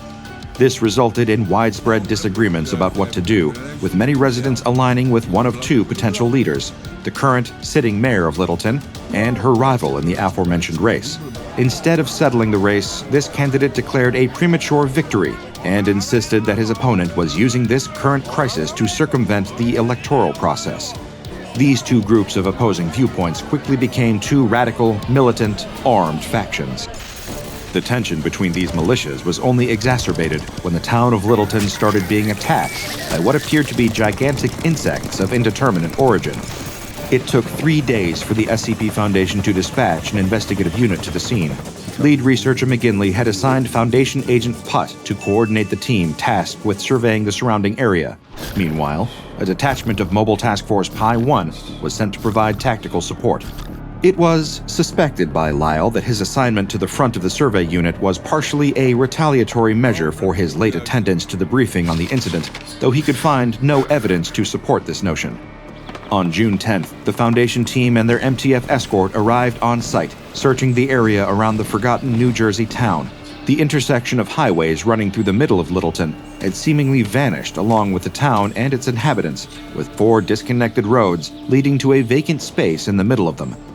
Fortunately, the area had been sealed off to the public. Cordons and diversions had been set up to direct drivers away, all under the falsified cover story of highway maintenance. The team paced cautiously around the area, scanning around the shallow crater in the earth left by the town's absence. Scans carried out by Foundation surveyors confirmed the area was free of radiation or any traces of harmful materials, anomalous or otherwise.